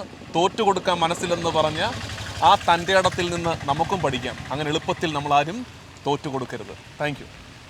താങ്ക് യു അജയൻ ചേട്ടാ. അജയന്റെ അമ്മയും രോഗിയാണ്. അമ്മയും രോഗിയാണ്, വീട്ടിൽ ആ അവസ്ഥയുണ്ട് അല്ലേ? അമ്മയും അമ്മയ്ക്ക് അനിയൻ ഇച്ചിരി വയ്യാത്താണ്. സഹായങ്ങളൊക്കെ എത്തും കേട്ടോ, സഹായങ്ങളൊക്കെ എത്തും. നന്നായിട്ട് വരട്ടെ. ശരി, താങ്ക് യു. മഴ പെയ്തത് കൊണ്ട് അജയൻ ചേട്ടനുമായിട്ടുള്ള വർത്തമാനം പെട്ടെന്ന് നിർത്തിയിട്ട് ഓടി വണ്ടിയെ കയറാൻ പോയതാണ്. അങ്ങനെ വണ്ടിയെ കയറാൻ പോയപ്പോഴാണ് അജയൻ ചേട്ടൻ വീണ്ടും വിളിക്കുന്നത്. വെച്ചാൽ ഒരു കാര്യം പറയാൻ വിട്ടുപോയി, പ്രധാനപ്പെട്ട ഒരു കാര്യം പറയണമായിരുന്നു എന്ന് പറഞ്ഞു. അജയൻ ചേട്ടാ, ആ കാര്യം പറഞ്ഞു. എന്ന് പറഞ്ഞാൽ എൻ്റെ അമ്മയെ ഒന്ന് രോഗം ബാധിച്ചതാണ് എൻ്റെ അമ്മ ഉള്ളതുകൊണ്ട് ഞാൻ ഇത്രയും എഴുന്നേറ്റ് എന്നെ ചികിത്സിക്കാനും പിടിക്കാനും ഒക്കെ എൻ്റെ അമ്മയെ ഉള്ളായിരുന്നു. ആ സമയത്തൊക്കെ ആരും ഇല്ലായിരുന്നു. അപ്പോൾ എൻ്റെ അമ്മയ്ക്ക് ഇങ്ങനെ അറ്റാക്കുണ്ട്, പിന്നെ ക്യാൻസർ രോഗിയും കൂടിയാണ്. അപ്പോൾ ഈ 2 രോഗത്തിൻ്റെ ഇടയ്ക്കും കൂടി അമ്മയും ചികിത്സിക്കണം, എന്നെയും നോക്കണം. അപ്പം ഇങ്ങനെയൊക്കെ ഇരുന്ന ഒരു സുപ്രഭാതത്തിൽ പെട്ടെന്ന് അമ്മയ്ക്ക് പ്രഷർ കൂടി കൈയും കാലും തളർന്നു. ഒരു വശം തളർന്ന് ഭയങ്കര ആശുപത്രിയിലൊക്കെ കൊണ്ടുപോയി ഡോക്ടർ പറഞ്ഞു, കാഞ്ഞിരപ്പള്ളിയിലൊക്കെ കൊണ്ടുപോയി ഡോക്ടർ പറഞ്ഞു ഇതൊന്നും ചെയ്യാൻ പറ്റിയല്ല, പ്രഷർ ബ്ലോക്കായി, ഇങ്ങനെ പ്രഷർ ഒന്ന് കൈയും കാലും തളർന്നു പോയതാണ്, ഇനി ദൈവത്തിൻ്റെ അടുക്കേ ഉള്ളൂ, ഞങ്ങൾ ചെയ്യാൻ പറ്റുന്നത് ചെയ്തിട്ടുണ്ട്, നിങ്ങൾ 5 ദിവസം കഴിഞ്ഞ് വീട്ടിൽ കൊണ്ടുപോയിക്കോളാമെന്ന് പറഞ്ഞു. അങ്ങനെ വീട്ടിൽ കൊണ്ടുവന്ന് ഇട്ടിരിക്കുകയായിരുന്നു. അപ്പോൾ പെൺമക്കൾ ആരുമില്ല, ഞങ്ങൾ ആ മക്കളേ ഉള്ളൂ. അപ്പോൾ ഞാനും എൻ്റെ അനിയന് മാത്രം ഇരിപ്പുണ്ട്. എൻ്റെ അനിയനാണ് എന്നെയും നോക്കുന്നത്, എൻ്റെ പരിചയം എൻ്റെ അനിയനാണ്. അമ്മയും നോക്കണം, അമ്മയുടെ കാര്യങ്ങളൊക്കെ അനിയൻ നോക്കുമായിരുന്നു. അപ്പോൾ ഇങ്ങനെ ഞങ്ങൾ രണ്ടുപേരും ഒരു ദിവസം കരഞ്ഞ് ഞാൻ ചേച്ചിയുടെ അടുത്ത് വിളിച്ചു പറഞ്ഞു, ചേച്ചി ഇതുപോലെ അമ്മയ്ക്ക് ഇങ്ങനെ പ്രഷർ കൂടി കൈ, നമുക്ക് അത്യാവശ്യം വരുമ്പോൾ വിളിക്കാനുള്ളത് ചേച്ചിയെ ഉള്ളായിരുന്നു.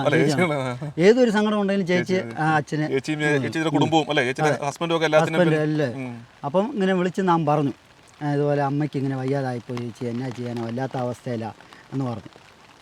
ഉടനെ ഒരു വ്യാഴാഴ്ച ദിവസം ചേച്ചി ആദ്യം ഒന്നും സങ്കടപ്പെടേണ്ട, നാം വരാം എന്ന് പറഞ്ഞു.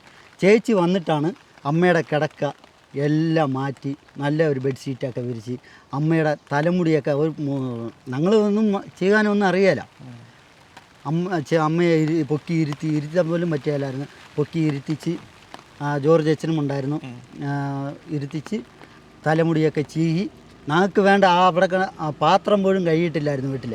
ആ പാത്രമൊക്കെ ചേച്ചിയൊക്കെ കഴുകി വെച്ച് ഞങ്ങൾ വീടൊക്കെ തൂത്ത് പറക്കി തന്നിട്ട് പ്രാർത്ഥിച്ച് വ്യാഴാഴ്ച വന്ന് ഇരുന്ന് 1 മണിക്കൂറോളം അച്ഛനൊക്കെ ഇരുന്ന് പ്രാർത്ഥിച്ച് സങ്കടപ്പെട്ട് കരഞ്ഞ്. ഞങ്ങളും കരച്ചിൽ ഇങ്ങനെ ഇരിക്കുന്ന ഈ അവസ്ഥയിൽ അമ്മയേ ഉള്ളൂ, ഇങ്ങനെ കിടക്കും അമ്മയും, എന്നാ ചെയ്യാനാന്ന് പറഞ്ഞു. അപ്പം ചേച്ചിയും അച്ഛനും ഒക്കെ ഞങ്ങൾക്ക് തന്നു, ദൈവം തീർച്ചയായിട്ടും നിങ്ങളെ രക്ഷിക്കും, നിങ്ങളുടെ അമ്മയ്ക്ക് ഒരു കുഴപ്പം വരികയില്ല എന്നൊക്കെ പറഞ്ഞ് പ്രാർത്ഥിച്ചിട്ട് പോയി. വെള്ളിയാഴ്ച വൈകുന്നേരം രാത്രി ഒരു 10 മണിയിരിക്കും അമ്മ കട്ടിലേറിന് ചാടി എഴുന്നേറ്റ് ഉള്ളത്. അന്ന് ഞങ്ങളുടെ ഞെട്ടിപ്പോയി, ഭയങ്കര സന്തോഷം.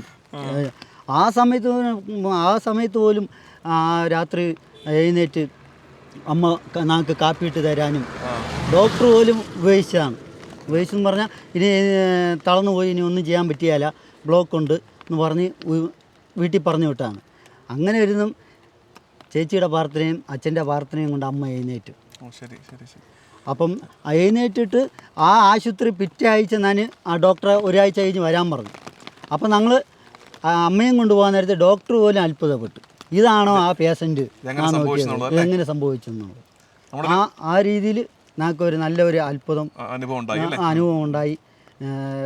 എന്നും അച്ഛനെയും ശരി ചേച്ചിയും ശരി ജീവിതത്തിൽ മറക്കാൻ പറ്റില്ല. ദൈവം കരുണയുടെ ശുശ്രൂഷയുടെ അന്വേഷണമായിരുന്നു അവർ ചെയ്യുന്ന ഈ കൂട്ടായ്മ ചെയ്യുന്ന കാരുണ്യ പ്രവൃത്തി അന്വേഷിച്ചാണ് നമ്മൾ ഈ യാത്ര ഇറങ്ങിയത്. അപ്പോഴാണ് നമ്മൾ തിരിച്ചറിയുന്നത് കരുണ ചെയ്യുന്നവരുടെ കൈകളിൽ ദൈവം അത്ഭുതം ഒളിപ്പിച്ചു വെച്ചിട്ടുണ്ടെന്നുള്ളത്.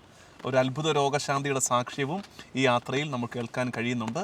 ദൈവത്തിന് നന്ദി പറഞ്ഞ് നമ്മൾ യാത്ര മുന്നോട്ട് പോകണം. അജയൻ ചേട്ടാ, നമുക്കിനി കാണാം, പ്രാർത്ഥനയിൽ പരസ്പരം ഓർക്കുകയും ചെയ്യാം കേട്ടോ.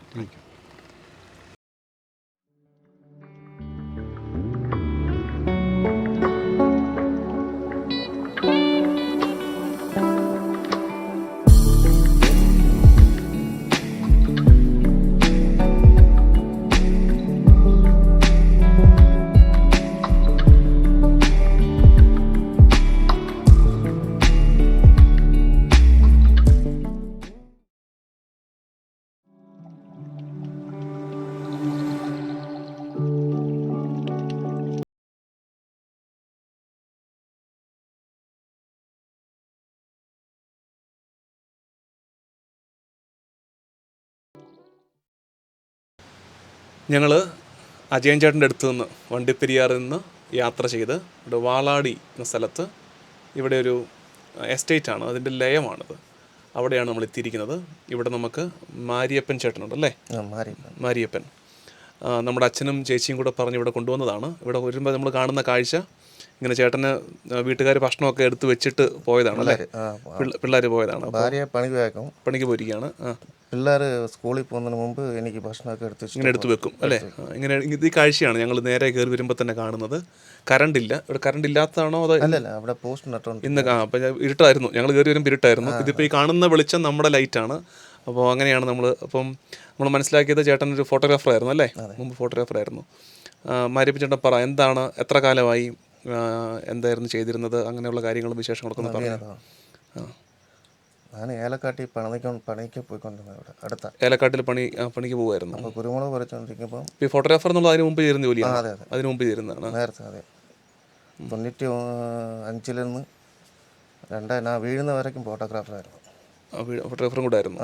ഫോട്ടോഗ്രാഫറായിരുന്നു. പിന്നെ കല്യാൺ ഫംഗ്ഷനൊക്കെ പോകും, കല്യാണത്തിനൊക്കെ പോകുമായിരുന്നു. പിന്നെ വീണതിന് ശേഷം അതെല്ലാം നിർത്തി. എന്ത് വർഷമാണ് വീണേ? 2011.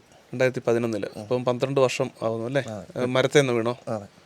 ശരി. ഞങ്ങൾ ഇതിനു മുമ്പ് പരിചയപ്പെട്ടവർക്കൊക്കെ ആക്സിഡൻസും ഒരാൾക്ക് ഇങ്ങനെ ജന്മന ഒരു അസുഖമുണ്ട്, ഷീബയ്ക്കൊക്കെ ജന്മന ഒരു അസുഖമുള്ളതും ഒക്കെ ആയിരുന്നു.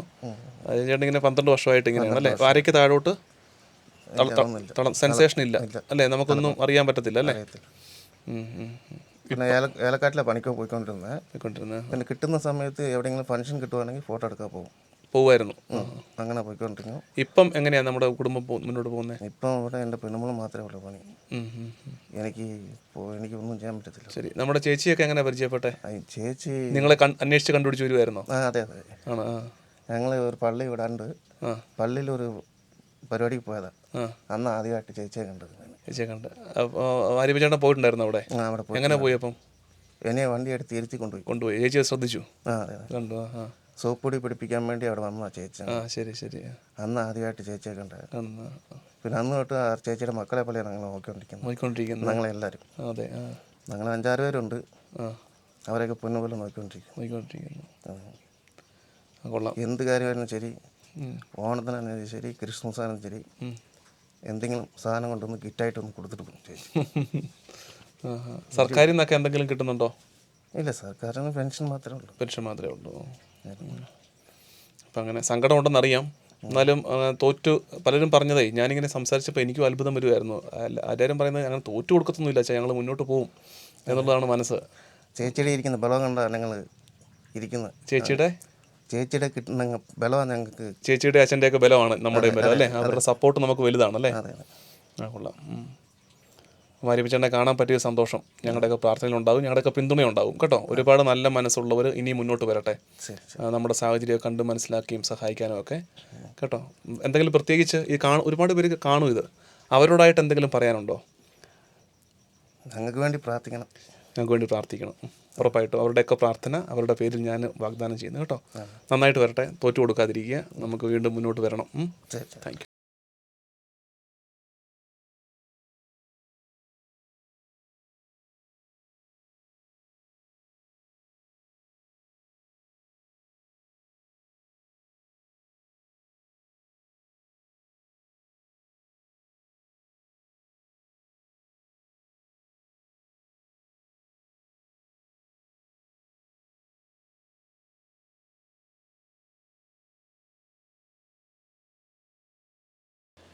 ഞങ്ങൾ മാരിയപ്പൻ ചേട്ടൻ്റെ അടുത്ത് നിന്ന് യാത്ര ചെയ്ത് കുമളിയിൽ നമ്മുടെ ജോർജ് അച്ഛൻ്റെ ഒരു ബന്ധുവിൻ്റെ വീട്ടിൽ ഉച്ചഭക്ഷണമൊക്കെ തയ്യാറാക്കിയിട്ടുണ്ടായിരുന്നു. അവിടുന്ന് ഭക്ഷണമൊക്കെ കഴിച്ച് ഇപ്പോൾ അണക്കരയിൽ റോയി ചേട്ടൻ്റെ അടുത്ത് എത്തിയിരിക്കുകയാണ്. റോയി ചേട്ടനാണ് നമ്മുടെ കൂടെ ഇരിക്കുന്നത്. നിങ്ങളും കാണുന്നുണ്ട്, നമ്മൾ ഈ വന്ന വീടുകൾ, അവിടെ പരിചയപ്പെട്ട ആളുകൾ, അതിൽ നിന്നൊക്കെ ഒരല്പം വ്യത്യാസമുണ്ട് ഇവിടെ വരുമ്പോഴേക്കും. സാമ്പത്തികമായിട്ട് ആ സാഹചര്യമൊക്കെ കുറച്ചുകൂടി ഒരു മെച്ചപ്പെട്ട സാഹചര്യത്തിലാണ് റോയി ചേട്ടനെ നമ്മൾ കാണുന്നത്. ശാരീരിക അവസ്ഥ അതുതന്നെയാണ്. നമ്മൾ പറഞ്ഞത് കണക്ക് അരയ്ക്ക് കീഴ്പോട്ട്, പലവിധ കാരണങ്ങളാൽ പല ആളുകളിൽ തളർന്നു പോയവരെയാണ് നമ്മൾ ഈ അന്വേഷിച്ചിറങ്ങിയത്. അവരിലൂടെയുള്ളൊരു തീർത്ഥാടനമാണ് ഈ യാത്ര. റോയി ചേട്ടാ, ഈശോ മിശിഹായ്ക്ക് സ്തുതിയായിരിക്കട്ടെ. റോയി ചേട്ടനെ ഇങ്ങനെ കാണാൻ പറ്റുന്നതിൽ, ഇങ്ങനെ ഒന്ന് സംസാരിക്കാൻ പറ്റുന്നത് വലിയ ദൈവാനുഗ്രഹവും ദൈവത്തിൻ്റെ പദ്ധതിയാണെന്ന് തിരിച്ചറിയുന്നു. ഞങ്ങൾക്ക് ആദ്യം അറിയേണ്ടത് റോയ് ചേട്ടൻ എന്താണ് സംഭവിച്ചത്, എത്ര നാളായി ഈ അവസ്ഥയിലൂടെ, എന്ത് ചെയ്യുകയായിരുന്നു, ഇപ്പം കുടുംബം, വീട്, മക്കൾ, ആ കാര്യങ്ങളൊക്കെ ഒന്ന് അറിഞ്ഞാൽ. ഇപ്പോൾ എൻ്റെ പേര് റോയി. ഞാനിപ്പോൾ വീണിട്ട് 25 വർഷമായി. ഞാൻ മറ്റേ കുമളിയിൽ ബിസിനസ് ചെയ്യുമായിരുന്നു. അപ്പോൾ കുമളി ബിസിനസ്സായിരുന്നു. ആ ബിസിനസ്സിൻ്റെ സമയത്ത് അവിടെ ഒരു അസോസിയേഷൻ്റെ ഒരു ബിൽഡിംഗ് പണിയുന്നുണ്ടായിരുന്നു. അപ്പോൾ അത് കാണാൻ വേണ്ടി വെറുതെ കയറിപ്പോയതാണ്. അപ്പോൾ അവിടെ വെച്ച് കറണ്ട് ഷോക്ക് അടിച്ച് താഴെ പോയി. നെഞ്ചിൻ്റെ താഴോട്ട് മറ്റേ സ്പൈനൽ കോഡ് മുറിഞ്ഞു. അപ്പോൾ നെഞ്ചിൻ്റെ താഴോട്ട് പാരലൈസായി. പിന്നെ റോയ് ചേട്ടൻ ഇങ്ങനെ ഇരിക്കുന്ന കാണുമ്പോൾ വളരെ സുമുഖനായിട്ടുള്ള ആളാണ്. ഇരിക്കുന്ന കാണുമ്പോൾ നിങ്ങൾ ഇദ്ദേഹത്തെ എന്താ കുഴപ്പമൊന്നും വിചാരിക്കരുത്. ഇത് പറഞ്ഞതാണ് അരയ്ക്ക് കീഴ്പോട്ട്, നെഞ്ചിന് താഴോട്ട് അല്ലേ? സെൻസേഷൻ ഉണ്ടോ? ഇല്ല, ഇവിടെ നെഞ്ചിന് താഴോട്ട് സെൻസേഷൻ ഇല്ല. യൂറിനും മോഷണമൊക്കെ എടുക്കണം. അതെ. യെസ്. എന്നിട്ട് അപ്പോൾ അത് കഴിഞ്ഞ് പിന്നെ ഇപ്പോൾ 25 വർഷമായി. അപ്പോൾ കല്യാണം കഴിഞ്ഞ് ഒരു 1.5 വർഷമാകുമ്പോൾ സംഭവം ഉണ്ടാകും. കല്യാണം കഴിഞ്ഞ് 1.5 വർഷമായി. 1.5 വർഷമായപ്പം മോനുണ്ടായി. അവനൊരു 4 മാസമുള്ളപ്പോഴാണ് ഇതുപോലെ വീഴുന്നത്. ഇപ്പം അവനിപ്പം ബാങ്കിൽ ജോലി കിട്ടിയിട്ടുണ്ട്. അപ്പോൾ പിന്നെ വീട്ടിലെ അമ്മച്ചിയുണ്ട്. അപ്പം ഞങ്ങളിവിടെ കുടുംബത്തിൽ ഞാൻ മൂത്ത ആളാണ്. അപ്പം ഞാനും വൈഫും മോനും അമ്മച്ചിയാണ് ഇവിടെ വീട്ടിൽ താമസിക്കുന്നത്. അപ്പോൾ ഇങ്ങനെ സന്തോഷമായിട്ട് പോകുന്നു. റോയ് ചേട്ടൻ ഞാൻ മനസ്സിലാക്കുന്ന അനുസരിച്ച് ഒരു സംഘടനയുടെ ഉത്തരവാദിത്വം, ഭാരവാഹിത്വം വഹിക്കുന്നുണ്ടല്ലേ? ആ സംഘടനയെക്കുറിച്ചും നിങ്ങൾ ചെയ്യുന്ന ശുശ്രൂഷയെക്കുറിച്ചും ഒക്കെ ഒന്ന് പറയാമോ? അപ്പോൾ ഞാനിപ്പോൾ ഉള്ള സംഘടന ഉള്ളത് മറ്റേ all Kerala wheel chair right federation. All Kerala wheel chair right federation. All Kerala wheel chair right ഫെഡറേഷൻ്റെ ഇപ്പോൾ സംസ്ഥാന ട്രഷറാണ്. അപ്പോൾ ഞങ്ങൾ ഇടുക്കി ജില്ലയിൽ ഏകദേശം ഒരു 250ഓളം പേര് ഞങ്ങളുടെ സംഘടനയായിട്ട് ബന്ധപ്പെട്ട് ഞങ്ങളുടെ സംഘടനയിലുണ്ട്. അപ്പോൾ കേരളത്തിൽ മൊത്തത്തിൽ ഒരു 7000ഓളം പേര് ഈ സംഘടനയ്ക്കകത്തുണ്ട്. 7000 പേരോളമുണ്ട്. അപ്പോൾ 7000 പേര് വീൽ ചെയറിൽ ഉള്ളവരുണ്ട്. അപ്പോൾ ഞങ്ങളുടെ സംഘടനയുടെ വ്യത്യാസം മറ്റേ all Kerala wheel chair right Federation എന്ന് പറയുമ്പോൾ വീൽ ചെയറിൽ ഇരിക്കുന്ന ആൾക്കാരെയാണ് മെയിനായിട്ട് ഉദ്ദേശിക്കുന്നത്. അപ്പോൾ അങ്ങനെ അതുകൊണ്ട് വീൽ ചെയറിലിരിക്കുന്ന ആൾക്കാർ വരുമ്പം മെയിനായിട്ടും സ്പൈനൽ കോഡുകാരാണ്. മറ്റേ സ്പൈനൽ കോഡ് ഇഞ്ചുറി ഉള്ള ആൾക്കാരാണ് മെയിനായിട്ട് വരുന്നത്. അപ്പം അതിനകത്ത് സ്പൈനൽ കോഡുകാരുണ്ട്, മസ്കുലർ ഡിസ്ട്രോഫി അങ്ങനെ ഉള്ളവരുണ്ട്, പിന്നെ മറ്റേ പോളിയോക്കാരുണ്ട്. അങ്ങനെ 3 കാറ്റഗറി ഉള്ളവരാണ് ഞങ്ങളുടെ ഈ ഗ്രൂപ്പ് സംഘടനയിലുള്ളത്. അപ്പോൾ സംഘടന ഭിന്നശേഷി സംഘടന ഒത്തിരിയുണ്ട്. അതിനകത്ത് ഞങ്ങളുടെ ഒരു വ്യത്യാസം ഇതാണ്. ആ സംഘടനയുടെ ട്രഷറാണ്. ട്രഷറാണ്. ഇപ്പോൾ ഒരു 5-7 വർഷമായി ഇപ്പോൾ സംഘടന തുടങ്ങിയിട്ട്. ഈ പരിമിതിയിൽ നിന്നുകൊണ്ടൊക്കെ ഇതെങ്ങനെ ചെയ്യാൻ പറ്റും? അതായത് നമുക്ക് വീടിന് പുറത്ത് നമ്മൾ ആഗ്രഹിക്കുന്ന ഇറങ്ങാൻ പറ്റത്തില്ല. വീടിന് പുറത്ത് പോയിട്ട് മുറിയുടെ പുറത്ത് ഇറങ്ങാൻ പറ്റത്തില്ല. കട്ടിലേന്നൊന്നും തന്നെ എഴുന്നേക്കാൻ തന്നെ അത്ര എളുപ്പമല്ല. അപ്പോൾ ഒരു സംഘടനാ ഭാരവാഹിത്വമൊക്കെ എങ്ങനെ നിർവഹിച്ചുകൊണ്ടിരിക്കുന്നത്? അപ്പോൾ ഞങ്ങൾ ചെയ്യുന്ന മൊത്തം എല്ലാ കാര്യങ്ങളും വാട്സപ്പിലൂടെ. അപ്പോൾ ഞങ്ങൾ വാട്സപ്പിലൂടെ തന്നെ മറ്റേ താലൂക്ക് കമ്മിറ്റിയുണ്ട്, ജില്ലാ കമ്മിറ്റിയുണ്ട്, സംസ്ഥാന കമ്മിറ്റിയുണ്ട്. അപ്പോൾ താലൂക്ക് കമ്മിറ്റിയിലൂടെ താലൂക്കിലുള്ള ആൾക്കാരുമായിട്ട് കോർഡിനേറ്റ് ചെയ്യുന്നു. പിന്നെ ജില്ലാ ഞങ്ങളുടെ കമ്മിറ്റി മറ്റേ പ്രസിഡന്റ്, സെക്രട്ടറി, അങ്ങനെ എല്ലാ തസ്തികയിലും എടുത്തിട്ടുണ്ട്. അപ്പോൾ അവരുമായിട്ട് അങ്ങനെ താലൂക്ക് കമ്മിറ്റി, ജില്ലാ കമ്മിറ്റി, സംസ്ഥാന കമ്മിറ്റി അങ്ങനെ ബന്ധപ്പെട്ടുകൊണ്ട് ഞങ്ങൾ അങ്ങോട്ടും ഇങ്ങോട്ടും വാട്സപ്പിലൂടെയാണ് മെയിനായിട്ട് എല്ലാ കാര്യങ്ങളും ചെയ്യുന്നത്. പിന്നെ മറ്റേ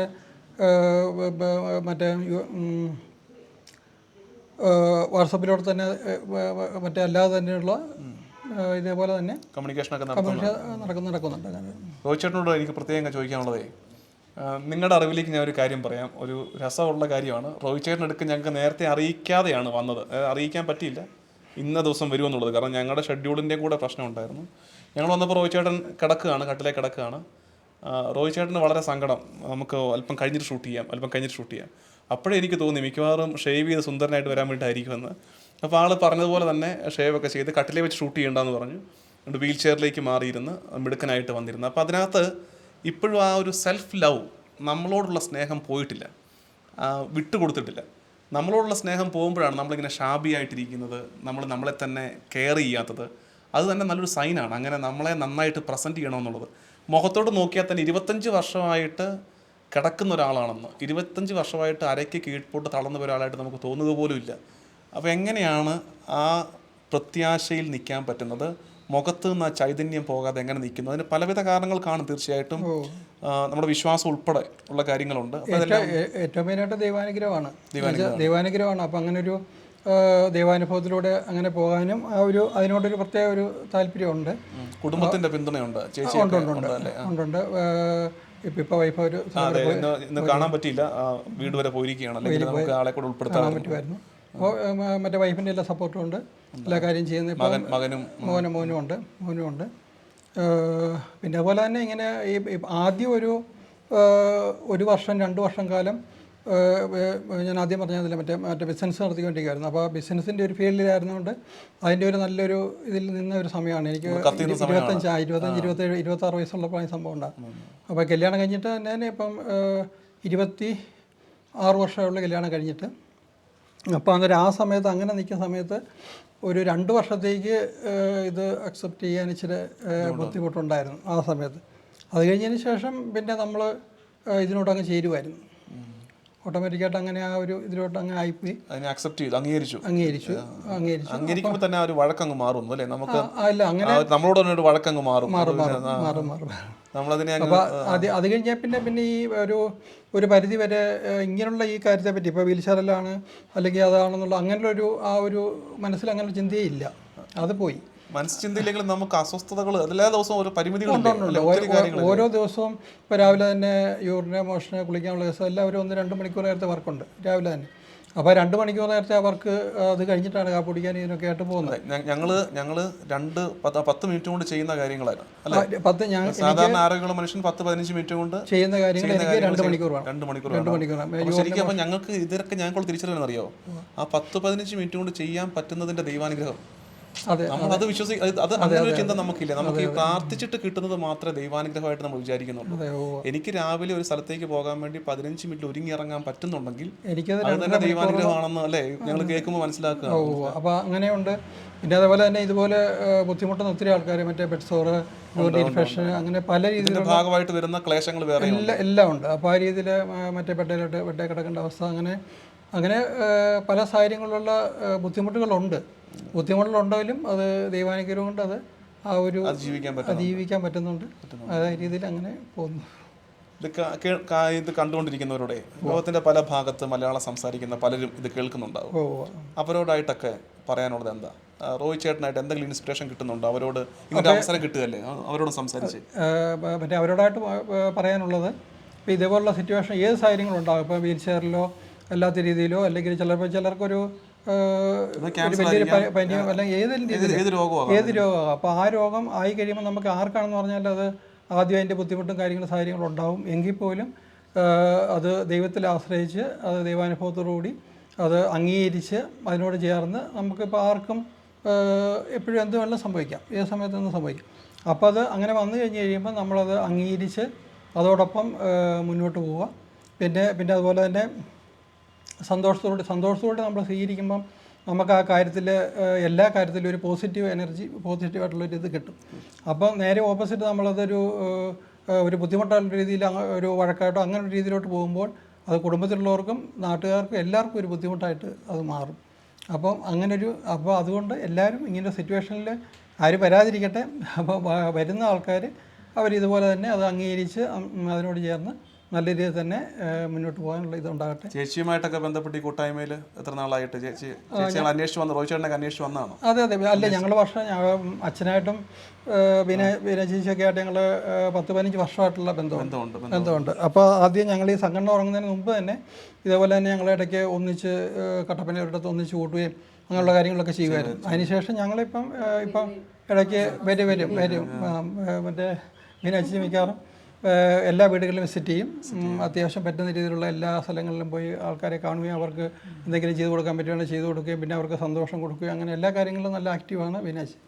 അതേപോലെ തന്നെ ഞങ്ങളും ഇതുപോലെ വർഷത്തിലൊരു പ്രാവശ്യം ഞങ്ങൾ ഒന്നിച്ച് കൂടുന്നുണ്ട്. ഞങ്ങൾ ഈ സംഘടനയുടെ ഭാഗമായിട്ട് എല്ലാ വർഷങ്ങളിലും ഒന്നിച്ച് കൂടി അവർക്ക് വീൽ ചെയർ ഈ കഴിഞ്ഞ വർഷം തന്നെ ഒരു 5 ലക്ഷം രൂപയുടെ പ്രൊജക്റ്റ് കഴിഞ്ഞ മാസത്തെ ഇതുണ്ടായിരുന്നു.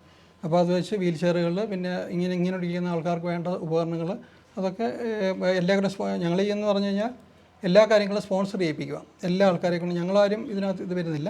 ഞങ്ങൾ വേറുള്ള ഇപ്പോൾ ഫെഡറൽ ബാങ്ക് അങ്ങനെയുള്ള പല പല ഇതുമായിട്ട് ബന്ധപ്പെട്ട രീതിയിൽ അവരെ കൊണ്ട് സ്പോൺസർ ചെയ്യിപ്പിച്ച് ഇവർക്ക് കൊടുക്കുക, അവർക്ക് അങ്ങനെ അതിൽ കൊടുക്കുക. അപ്പോൾ എല്ലാ കാര്യങ്ങളും ഫുഡ് കടന്നുകൊണ്ട് ഈ കാര്യങ്ങളെല്ലാം ചെയ്യുന്നുണ്ട്.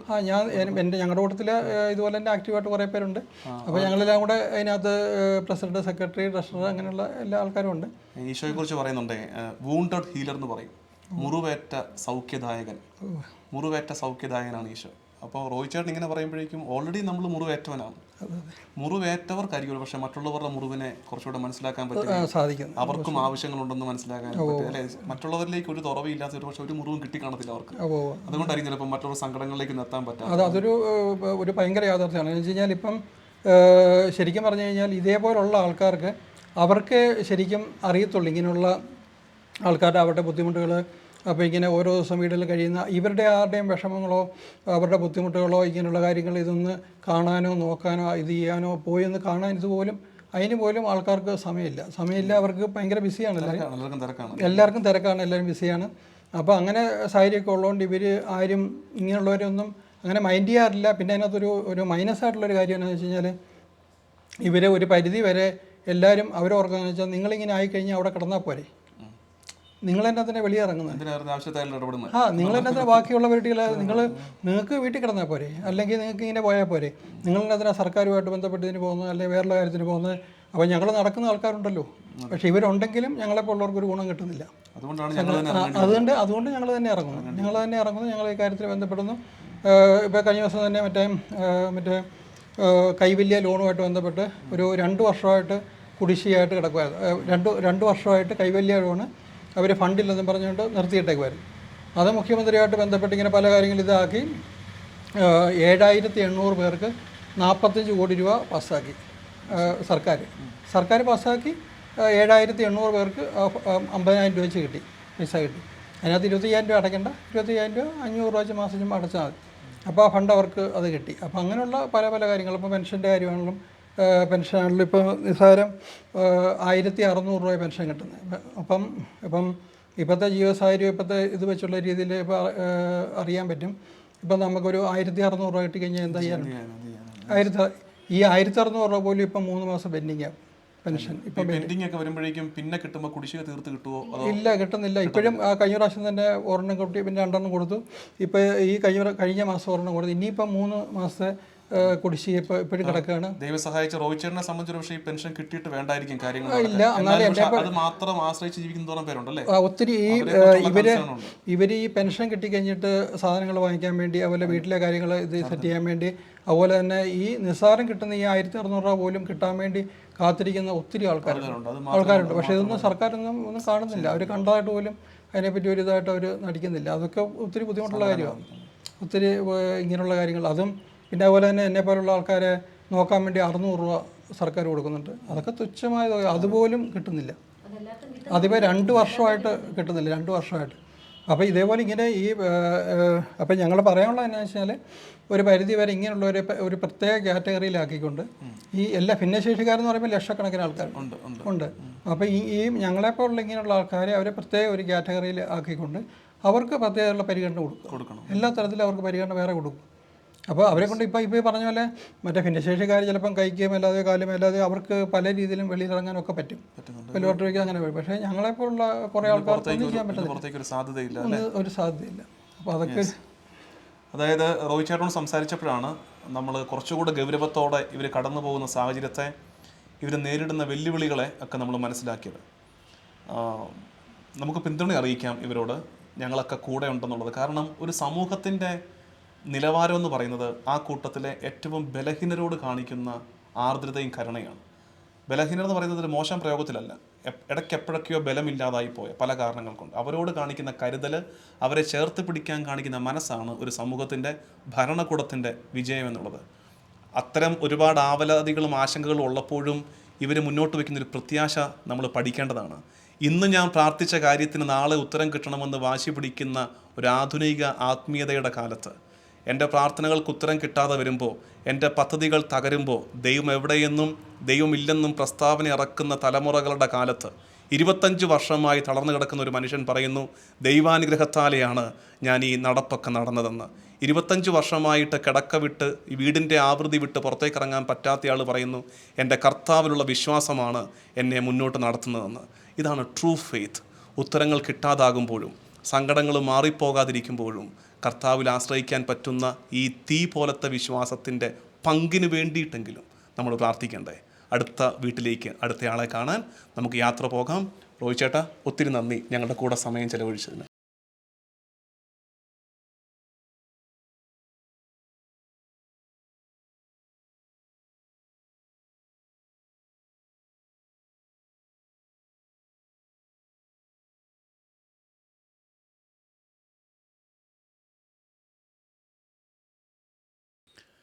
നമ്മൾ റോയ് ചേട്ടൻ്റെ അടുത്ത് നിന്ന് യാത്ര ചെയ്ത് ഇപ്പോൾ സുബിൻ്റെ അടുത്ത് എത്തിയിരിക്കുകയാണ്. സുബിൻ വളരെ സുസ്മേരവദനാണ്. നമ്മൾ വന്നപ്പോൾ തന്നെ വളരെ സുബിൻ്റെ മുഖത്തോട്ട് നോക്കിയാൽ തന്നെ നമുക്ക് സന്തോഷം, വളരെ ഐശ്വര്യം ഫീൽ ചെയ്യുന്ന ഒരു മുഖമാണ്. സുബിനെ, എന്താണ് സുബിൻ്റെ അവസ്ഥ? ഇങ്ങനെ ശരീരത്തിൻ്റെ അരയ്ക്ക് താഴോട്ട് തളർച്ചയുണ്ട്, അത് ഞങ്ങൾക്കറിയാം. എന്താണ് രോഗാവസ്ഥ? രോഗാവസ്ഥയാണല്ലേ? അപ്പോൾ അതിനെക്കുറിച്ചും പിന്നെ എങ്ങനെ ഇപ്പോൾ കാര്യങ്ങൾ എങ്ങനെയൊക്കെ പോകുന്നു, എന്താണ് ചെയ്തുകൊണ്ടിരിക്കുന്നത്, അതൊക്കെ ഒന്ന് സുബിൻ പറഞ്ഞേ. ഒരുപാട് പേര് കേൾക്കാൻ, സുബിൻ്റെ മുഖം കണ്ടിട്ട് സുബിൻ്റെ സംസാരം കേൾക്കാനൊക്കെ കൊതിച്ചിരിപ്പുണ്ട്.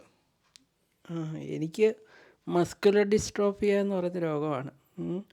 അപ്പോൾ കൈയുടെയും കാലിൻ്റെയും എല്ലാം ബലം കുറഞ്ഞു പോവുകയാണ് എനിക്ക് സംഭവിച്ചുകൊണ്ടിരിക്കുന്നത്. അപ്പോൾ അത് വർഷം കൊണ്ട് കൂടിക്കൂടി വരുമെന്നാണ് പറയുന്നത് ഡോക്ടർമാർ. ചികിത്സയൊന്നുമില്ല, അതുകൊണ്ട് ചികിത്സയൊന്നും ചെയ്യുന്നുമില്ല ഇപ്പോൾ. പിന്നെ എനിക്കൊരു യൂട്യൂബ് ചാനലുണ്ട്, സ്നേഹദർശനം എന്നാണ് എൻ്റെ യൂട്യൂബ് ചാനലിൻ്റെ പേര്. അതിനകത്ത് 248 പേരുണ്ട്. അങ്ങനെയൊക്കെ ഇരിക്കുന്നു. പിന്നെ എനിക്ക് ഗ്രൂപ്പുണ്ട്, 2-3 ഗ്രൂപ്പുണ്ട്. അപ്പോൾ അതിനകത്തൊക്കെ പാട്ട് പാടും. അങ്ങനെയൊക്കെ പോകുന്നു കാര്യങ്ങൾ. സുബിൻ നേരത്തെ എന്തൊക്കെയൊക്കെ ഇങ്ങനെ ഉണ്ടാക്കുമായിരുന്നു അല്ലേ? കൈകൊണ്ടൊക്കെ ആർട്ടിസ്റ്റിക് ആയിട്ടൊക്കെ വരച്ചൊരു ചിത്രമുണ്ട് ഇവിടെ അല്ലേ?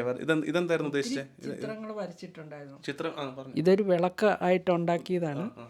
ചിത്രങ്ങൾ പലത് വരച്ചിട്ടുണ്ടായിരുന്നു. താജ്മഹലിൻ്റെ ഒക്കെ പടം വരച്ചിട്ടുണ്ട്. ഇപ്പം വരയ്ക്കുന്നില്ലേ? ഇപ്പം എൻ്റെ കൈ പറ്റി വരാത്തതുകൊണ്ട് ഞാൻ വരയ്ക്കുന്നില്ല, വരയ്ക്കുന്നത് നിർത്തി. ഇപ്പം മെയിനായിട്ട് ചെയ്യുന്നത് വാട്സാപ്പ് ഗ്രൂപ്പ് 3 ഉണ്ട്, അതിൽ ഇടയ്ക്ക് പാട്ടൊക്കെ പാടിയിട്ട് കൊടുക്കും അല്ലേ? പേന വരുത്തി അത് ഓരോരുത്തർക്ക് കൊടുക്കും. പേപ്പർ പേന 5% ഉള്ളൂ അതിനകത്ത്, പ്ലാസ്റ്റിക്. പിന്നെ വിത്തുള്ളതാണ് പ്ലാസ്റ്റിക് പേന, അല്ല ഈ പേപ്പർ പേനയ്ക്കകത്ത്. അപ്പോൾ 5% അതിനകത്ത് പ്ലാസ്റ്റിക് ഉള്ളത്. അപ്പോൾ പ്രകൃതിയെ സംരക്ഷിക്കുക എന്നാണ് നമ്മുടെ ഉദ്ദേശം. അതിന് വേണ്ടിയിട്ടാണ് ആ പേന കൊണ്ടുവന്നേക്കുന്നത്. അപ്പോൾ ഭിന്നശേഷിക്കാരായിട്ടുള്ളവരാണ് ഇതുണ്ടാക്കി നമുക്ക് കൊറിയറിൽ അയച്ചു തരും. അപ്പോൾ നമ്മൾ പലരുടെയും ഓർഡർ പിടിച്ചിട്ട് അത് കൊടുക്കുക ചെയ്യുന്നത്. ശരി. സുബിൻ ഇപ്പോൾ ഒരു പാട്ട് പാടി തരുമോ? ഒരു 4 വരി. ഇല പൊഴിയും കാലങ്ങൾക്കപ്പുറം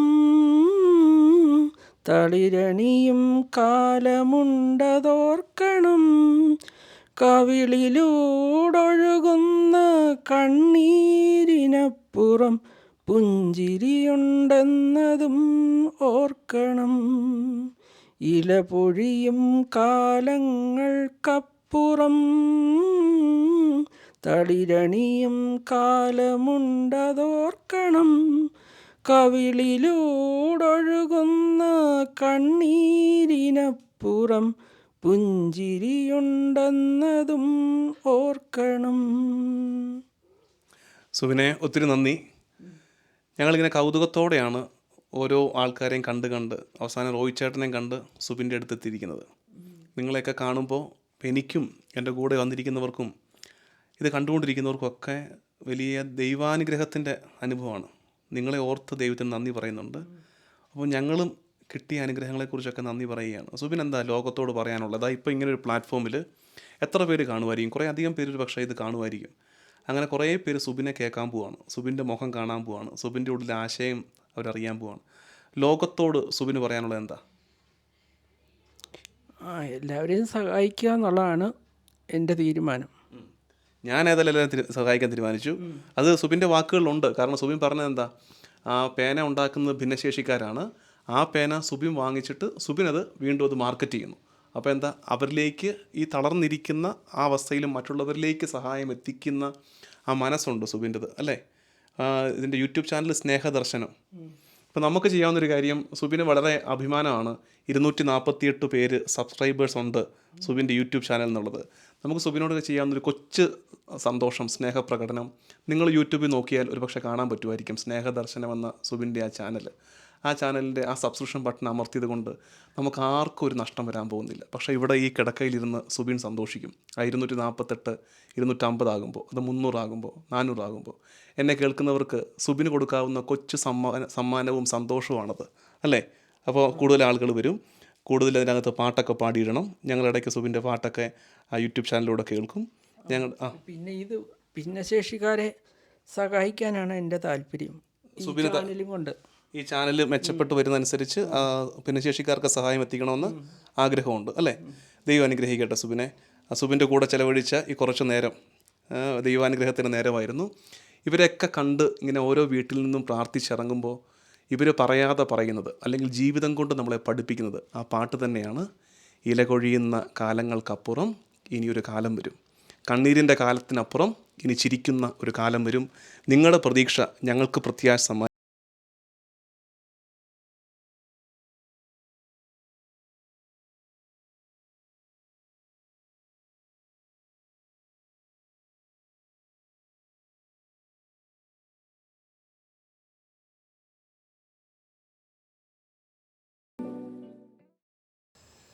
നമ്മുടെ ദൈർഘ്യമേറിയ ഒരു യാത്രയുടെ അവസാനത്തിലാണ്. ഇവിടെ ഒരു ആശ്രമത്തിലാണ് നമ്മളിപ്പോൾ, കട്ടപ്പനയിലുള്ള ഒരു ആശ്രമത്തിലാണ്. ആശ്രമത്തെക്കുറിച്ചും അതിൻ്റെ പ്രത്യേകതയും അതിൻ്റെ വിശേഷങ്ങളുമൊക്കെ നമ്മുടെ കൂടെയുള്ള അച്ഛനും ചേച്ചിയും പറയും. നമ്മൾ ഇന്ന് പുലർച്ചെ തുടങ്ങിയതാണ്. പുലർച്ചെ നമ്മുടെ അച്ഛൻ വികാരിയായിരിക്കുന്ന ചെറുവള്ളിക്കുളം പള്ളിയിൽ കുർബാന ചൊല്ലി ആരംഭിച്ച ഒരു യാത്രയാണ്. അവിടുന്ന് കുട്ടിക്കാനം വഴി, വണ്ടിപ്പെരിയാർ വഴി കുമളി എത്തി, കുമളിയിൽ നിന്ന് തിരിച്ച് അണക്കര വഴി കട്ടപ്പനയിലെത്തിയിരിക്കുകയാണ്. ഈ റൂട്ടിലാണ് നമ്മൾ ഈ ഓരോരുത്തരെയും നമ്മൾ കണ്ട് മനസ്സിലാക്കി വന്നത്. ഇനി ഒരുപാട് പേരുടെ വീട്ടിൽ പോകാനുണ്ട്. ഇന്ന് തന്നെ കുറച്ചുകൂടെ വീടുകളിലേക്ക് പോകണം. ഇതുപോലെ ഒത്തിരി പേരുണ്ട് നമ്മുടെ ചുറ്റുമൊക്കെ. അവരെയൊക്കെ കാണണമെന്നൊക്കെ ആഗ്രഹം ഉണ്ടായിരുന്നു. പക്ഷേ ഇതൊക്കെ കഴിഞ്ഞിട്ട് എനിക്കിന്ന് തന്നെ അങ്ങ് തകഴി വരെ എത്തണം. അതുകൊണ്ട് വീണ്ടും ഒരു ലോങ് ഡ്രൈവ് കിടക്കുകയാണ്. അതുകൊണ്ടാണ് നമ്മളിങ്ങനെ വൈൻഡപ്പ് ചെയ്യുന്നത്. അച്ഛാ, ബഹുമാനപ്പെട്ട അച്ഛാ, ചേച്ചി, രണ്ടുപേരോട് ചോദിക്കാനുള്ളത്, നിങ്ങൾ ചെയ്യുന്ന ശുശ്രൂഷ, 2 ശുശ്രൂഷകൾ. ഒന്ന് ഈ ആശ്രമവുമായി ബന്ധപ്പെട്ട ഒരു ശുശ്രൂഷ നടക്കുന്നുണ്ട്, 2 ഈ പാലിയേറ്റീവ് കെയറിൻ്റെ ശുശ്രൂഷ നടക്കുന്നുണ്ട്. അതിനെക്കുറിച്ച് നിങ്ങളൊന്ന് പറയുകയാണെങ്കിൽ. അച്ഛൻ ആദ്യം ഒന്ന് നമ്മുടെ വീഡിയോയിൽ വന്ന് തല കാണിച്ചിട്ട് ഓടിക്കളഞ്ഞതാണ്. പിന്നെ ഒരു സ്ഥലത്ത് പോലും നിങ്ങൾ ഈ മുഖം കണ്ടിട്ടില്ല. ഇപ്പോഴും ഇതിനിടയ്ക്ക് എപ്പോൾ വേണ്ടി ഓടാൻ സാധ്യതയുണ്ട്. അപ്പോൾ അച്ഛൻ പറയാം.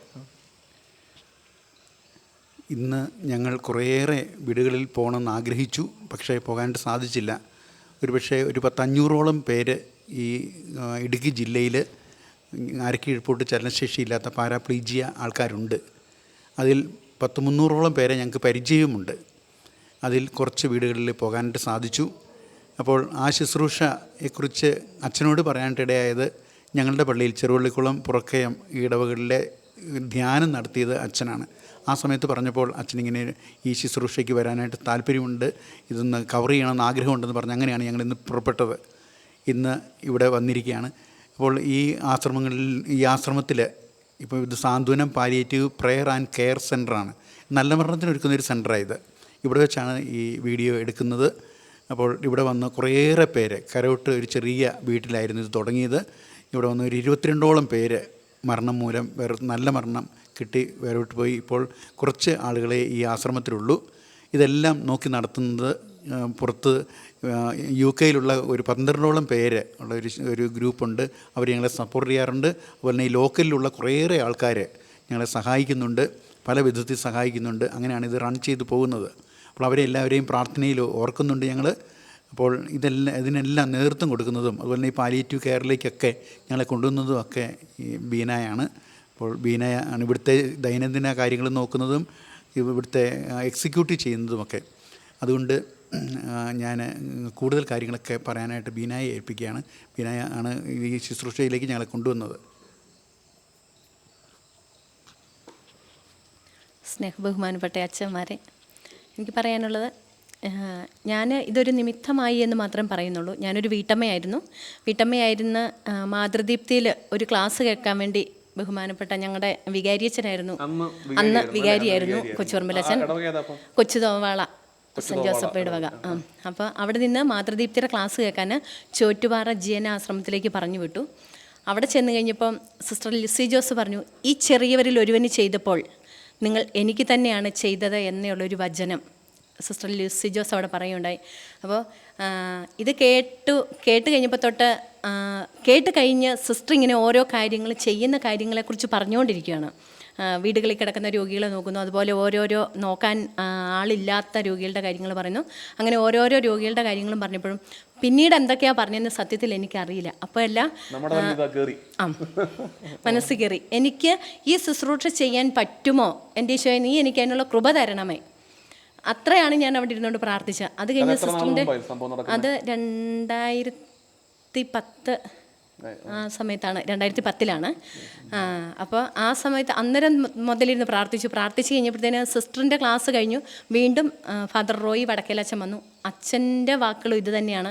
അത് കഴിഞ്ഞ് അച്ഛൻ പിന്നെ പറഞ്ഞ ഒരു വാക്ക് കേട്ടത് എന്താണെന്ന് ചോദിച്ചാൽ, ഇതിലേക്ക് ജോലി ചെയ്യാൻ താല്പര്യമുള്ളവരെ എടുക്കുന്നുണ്ട്, നിങ്ങൾക്ക് ആർക്ക് വേണമെങ്കിലും ഇങ്ങനെ ഒരു ശുശ്രൂഷ ചെയ്യാം, പാലിയേറ്റീവ് കെയർ ഇങ്ങനെയൊക്കെയാണ് കാര്യങ്ങൾ, അപ്പോൾ നിങ്ങൾക്ക് ആർക്ക് വേണേലും ചേരാമെന്ന് പറഞ്ഞു. ഞാൻ അവിടെ ഇരുന്നുകൊണ്ട് പ്രാർത്ഥിച്ചു, ഈശോയെ എനിക്ക് അതിനുള്ള ഒരു കൃപ കിട്ടണേ, അതിലുപരി വീട്ടിൽ ഹസ്ബൻഡിൻ്റെ അനുവാദം വേണം, കുഞ്ഞുങ്ങൾ 3 പേരുണ്ട്. അപ്പോൾ ഇവരുടെ എല്ലാം സമർപ്പിച്ച് ഈശോയ്ക്ക് പ്രാർത്ഥിച്ചു. അതുമെല്ലാം കഴിഞ്ഞ് മീറ്റിംഗ് കഴിഞ്ഞ് വീട്ടിൽ വന്നതേ ടോമിച്ചാനോട് പറഞ്ഞു, അവിടെ ആളെ എടുക്കുന്നുണ്ട് അച്ഛൻ, അപ്പോൾ എന്നെ വിടുമോ എന്നുള്ളൊരു ചോദ്യമാണ് ആദ്യത്തെ ചോദ്യം ഉണ്ടായത്. ടോമിച്ചാൻ പറഞ്ഞു, നിനക്ക് ഇഷ്ടമാണെങ്കിൽ വീട്ടിലെ കാര്യങ്ങളെല്ലാം ചെയ്തിട്ട് പൊയ്ക്കോ, 6 മണിയാകുമ്പോൾ വീട്ടിൽ തിരിച്ചെത്തണം എന്നുള്ള ഒരു സമയമാണ് തന്ന്. പക്ഷേ അന്നേരം ഞാൻ ആ ഒരു കാര്യം ബഹുമാന്യനായ വികാരിയച്ഛനെ അറിയിച്ചു. അച്ഛനത് റോയി അച്ഛനോട് പറഞ്ഞു, അങ്ങനെയാണ് ഞാൻ ഇതിലേക്ക് വന്നത്. പക്ഷേ 6 മണിക്ക് ഇന്ന് വരെ ഞാൻ വീട്ടിൽ ചെന്നിട്ടില്ല എന്നുള്ളതാണ്.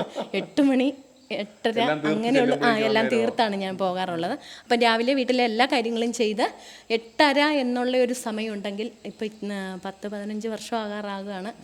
വീട്ടിൽ നിന്ന് ഇറങ്ങി പോയി എല്ലാ വീടുകളും, അതായത് 14 പഞ്ചായത്ത് വീട്ടിൽ 3 പെൺകുട്ടികൾ, ടോമിച്ചാന് കൂടെ ആ സമയത്ത് ആടായിരുന്നുണ്ടായിരുന്നു.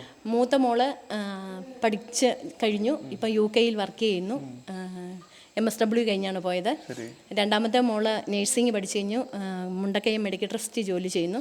കൊച്ചുമോള് ഡിഗ്രി കഴിഞ്ഞ് SSCക്ക് പാല എടപ്പാടി പഠിക്കുന്നു. അങ്ങനെ ദൈവകൃപയാൽ കുഴപ്പമൊന്നും ഇല്ലാതെ 3 കുട്ടികൾ നന്നായി